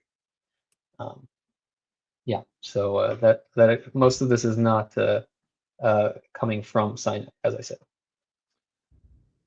All right. Then we have a question for Matt, and then I'll add in at the end the question of my own that I think would be interesting, and then we'll close out. So, question for Matt: As someone not raised Jewish, how long have you studied this topic to be able to handle this conversation so well? Well, I guess in fairness to my opponent, that is a somewhat biased question. But I would say, I mean, for sure, I still have a lot to learn about any topic. But for me, my big thing was I started with several texts on the issue, particularly this is Nathan Cardozo's book on the written and oral Torah. I looked at Herman Strack's introduction to the Talmud and Midrash. And then this is a Jewish source, but this is the introduction to the Talmud written by the Art Scroll Publication Company that has published an entire edition of the Talmud. In fact, it's very, very large. It's so many volumes, I've lost count of it. But those were the main sources that I learned. When I was interested in this topic, I didn't look at, whatever, I don't know, Nick Fuentes or someone like that said about it. I don't really care what they say. I'm interested in the primary sources. So I just read the Talmud itself about what the Oral Torah is. I read what Maimonides says about what the Oral Torah is. I read what Rashi says about it. So that's why I just basically my entire opening statement was using rabbinic tradition to define the Oral Torah and show how it's inconsistent with what you find in the written Torah. All right. And then my final question. Can I respond to that just quickly? Sure. Yeah, go ahead. Yeah, I would just say that, again, if you want to selectively take statements from the rabbinic tradition, you can make many cases. Like you want to selectively because again, the rabbinic tradition, like the written Torah, has many contradictions. But if you ask a mainstream rabbinic Jew like myself, they will say like this book is great. They will tell you many of the things which I have said. Virtually every rationalist Orthodox Jew today will give you answers to similar. If they're learned in the topic, they'll give you answers similar to what I've said. Rabbi Tzvi Lampel, he did a fantastic job in elucidating, so I recommend. All right, and then my final question to you guys will be, and I'm kind of curious about this because I see a lot of the main focus on my channel. I do all different kinds of apologetics, but it is mainly kind of dealing with the claims of Roman Catholicism. And I find like an interesting running thread here in some of your argumentation, Samson, with what I encounter from Roman Catholics. And so I'm curious what you would say to this question. Do you believe that all written text is indeterminate and unable to settle controversy if it is not accompanied by an infallible living agent who can like verbally expound upon it? I would not say infallible. I didn't argue for infallibility. So, sure. But I would say that the Jewish legal system, like any other legal system in history, a simple text alone can. I mean, look at the Supreme Court. What does it do all day? It's clear the Constitution is not sufficient by itself. They have to use oral traditions from common law from the British Empire that preceded them. So it's very clear to me that a written text alone is not sufficient to determine law. I mean, again, the Constitution is the perfect example because, how many pages and pages and pages of Supreme Court decisions are there? Way more, probably more than Talmud at this point. So follow-up question with that: would you, if so that's interesting. So would you say that? I guess how would you determine or the difference between, or would there even be a difference between different kinds of controversy? So like for example, right, if someone gave like, let's say like a really silly reading of a text, like if someone said, I don't know, my interpretation of Harry Potter is that Voldemort's the good guy and all the wizards here are actually like hamsters instead of people or whatever, right? Something crazy. Okay, so if someone said something like that, and technically, I guess there's a controversy if someone pipes up and starts making a case for this and people disagree with them. Do you think that even in an instance like that, text would be incapable of settling the controversy, or would people be able to appeal to the text to settle that controversy? Like, where do you draw the line, I guess, between like, you mentioned Harry Potter. Just, J.K. Rowling came out a couple years after Harry Potter came out and said Dumbledore was gay the whole time, right? And you can sort of pick it into hints in the text with Grindelwald or whatever. Like, and she's the author of Harry Potter. So, my point stands. Obviously, you can basically take with proper intent. You can interpret text in almost any way you want, and in that case, I consider that ridiculous, obviously. But clearly, and she's the author. How am I going to argue with the author, right? So, I think it's quite obvious that any text is subject to some ambiguity. Now, there are texts which are less ambiguous than others. Don't get me wrong, but there's always some ambiguity in text. All right, Matt, any closing thoughts on that? Yeah. And then we'll go ahead and close out. Sure. I mean, I think there's also tons of ambiguity in the Talmud and the oral tradition. That's why there's so many books about halacha trying to debate, well, what's the Gemara actually saying here? Which opinion do we follow? Is the Shulchan Aruch correct here? That's why Rabbi Joseph Valbo, in the quote I did in my opening statement in Sefer HaIkarim, recognized that problem. That there's commentaries on the Talmud is the commentary on the Mishnah is the commentary on the Oral Torah, but there's still so much doubt and confusion. So the ambiguity problem is something that you guys have too. I mean, I honestly think I've noticed probably more disagreements between Jews on matters of halacha than I've noticed between Christians in regards to the application of the written text. I mean, because it's going down to the minutia and the very details. So Yeah, so it's what you mentioned, it's the minutia. So the large principles all Jews agree on, right? All Jews agree you have to say the Shema twice a day. All Jews agree that you have to shake the 4 species at Sukkot. These are, in broad strokes, all Jews are agreeing on the 613 commandments that they're doing in practice. It's really minutia, like you said. So, but again, I agree with you that there's ambiguity. The problem is that you're not unwilling to extend this ambiguity to the written text, which obviously does have ambiguity to it. So that's the only thing I would say. Well, it's not that we don't. I mean, even Peter. So it's true, for example, that Peter says of Paul, like there are some things difficult in his writings that people twist to their own destruction. But I'm saying basically the same thing to you that I would say to a papist or an Eastern Orthodox, which is we don't necessarily need an external body to always interpret it. We can use the scripture to interpret the scripture. In fact, that's actually what like the first 3 rules of Rabbi Ishmael's hermeneutical principles even do anyway. It's just trying to get the written Torah to interpret other texts in the written Torah. So we believe that scripture interprets scripture. The ambiguous passages are made clear by the less ambiguous ones. Right. That's an external hermeneutical principle, though. And also I would say that again, like, how do you respond to, for instance, the festival of unleavened bread? In one verse says 6 and one verse says 7 days. That you must agree that is a logical contradiction, correct? Like, Sorry, I didn't hear what you said. In what verses 6 or whatever? I'll just pull it up from my opening statement, but Sure. In Exodus 12:15, you must eat unleavened bread for 7 days on Passover, while Deuteronomy 16:8, you have to eat it for 6 days on Passover, right? So that's about as clear, I think, as a contradiction that I can provide you, and you would probably agree that that's a contradiction. Well, pretty much all of those alleged contradictions in Scripture can be answered. Now, for that specific one, I'd probably have to do a little more research on that one. But I just want to point out, and maybe someone will clip this, that you just said you believe the written Torah that Moses wrote down has contradictions in it. Yes, without an external hermeneutical system. This is very standard. Well, using an external hermeneutics doesn't suppose. I mean, here's the thing. I think you're misunderstanding the position of what we mean when we say like the written text is sufficient. When we say the written text is sufficient, of course, we're still going to use our reason in interpreting it. But that's something we do according to natural law, the light of nature. That's something implanted in all of us. Reason can lead you to opposite conclusions. Yes, and using reason to interpret the Talmud also leads you to opposite conclusions. So you're still stuck in the same. That's not my point. The point is that without an authority to declare one interpretation true versus another, you can arrive at an opposite conclusion from the text. But you would presumably agree that when Moses gave the text, there was an authoritative way that these commandments were meant to be followed, no? So we would say that like I said, a lot of it is clear in the text itself, we would say. Now, Moses himself, of course, he had the authority to interpret the Torah because he was a prophet from God with the Spirit of God resting upon him. In fact, I mean, one thing that's interesting is even the rabbinic tradition says that the spirit of prophecy, the Shekinah, departed from Israel after Malachi and Haggai. So the question, what during the Second Temple before the time of Christ, was the Sanhedrin infallible or not? I mean, in this debate, you seem to be reluctant to say that, whereas in other contexts, you've just said, yeah, the Sanhedrin was infallible. Yeah, I know you sent me in private. You sent the tweet that I made. Again, that was according to the opinion of the Ramban and the Abarbanel. So in that context, I was making that argument. But I don't. Again, this argument is not necessary to make the case of authority.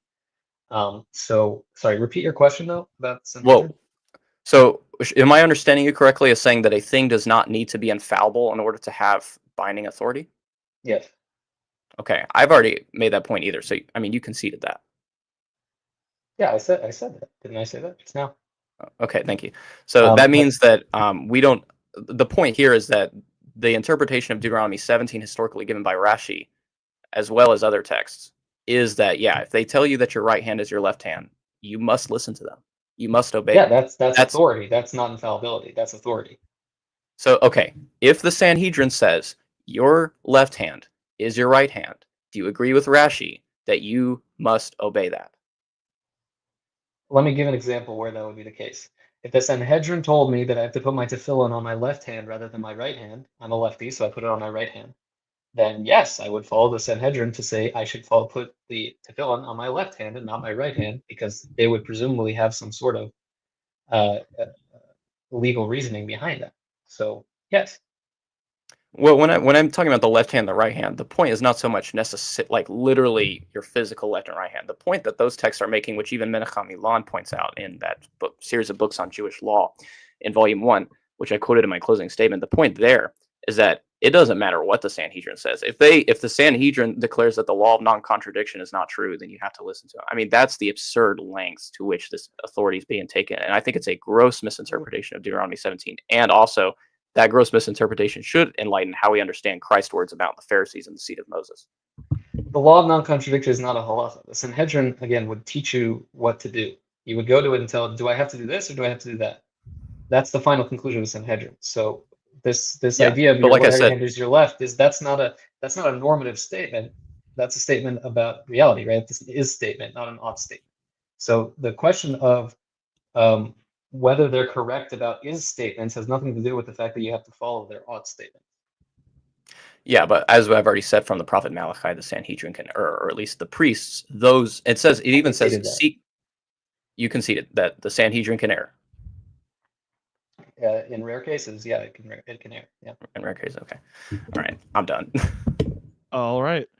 Thank you guys so much. Once again, for everybody at home, if you guys want to see more of Samson, he is, again, getting started on YouTube. Samson's Donkey Jawbone. His ex, I believe, goes by the same name.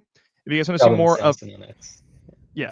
If you want to see more of Matt, you guys can look up his blog, Soli Deo Gloria Apologetics. You can also just look up Matt Hedges on Blogspot, and I'm sure you'll find it. And check him out on X as well as obviously you guys watch this debate. Check out maybe our other video that we did on our channel if you want to get a peek at Reformed Christology, and maybe we'll have him back on the channel in the future as well. And so make sure to check him out as well. Well, thank you guys so much once again, and we'll catch you later. Yes, God's blessings on both of you. God bless you.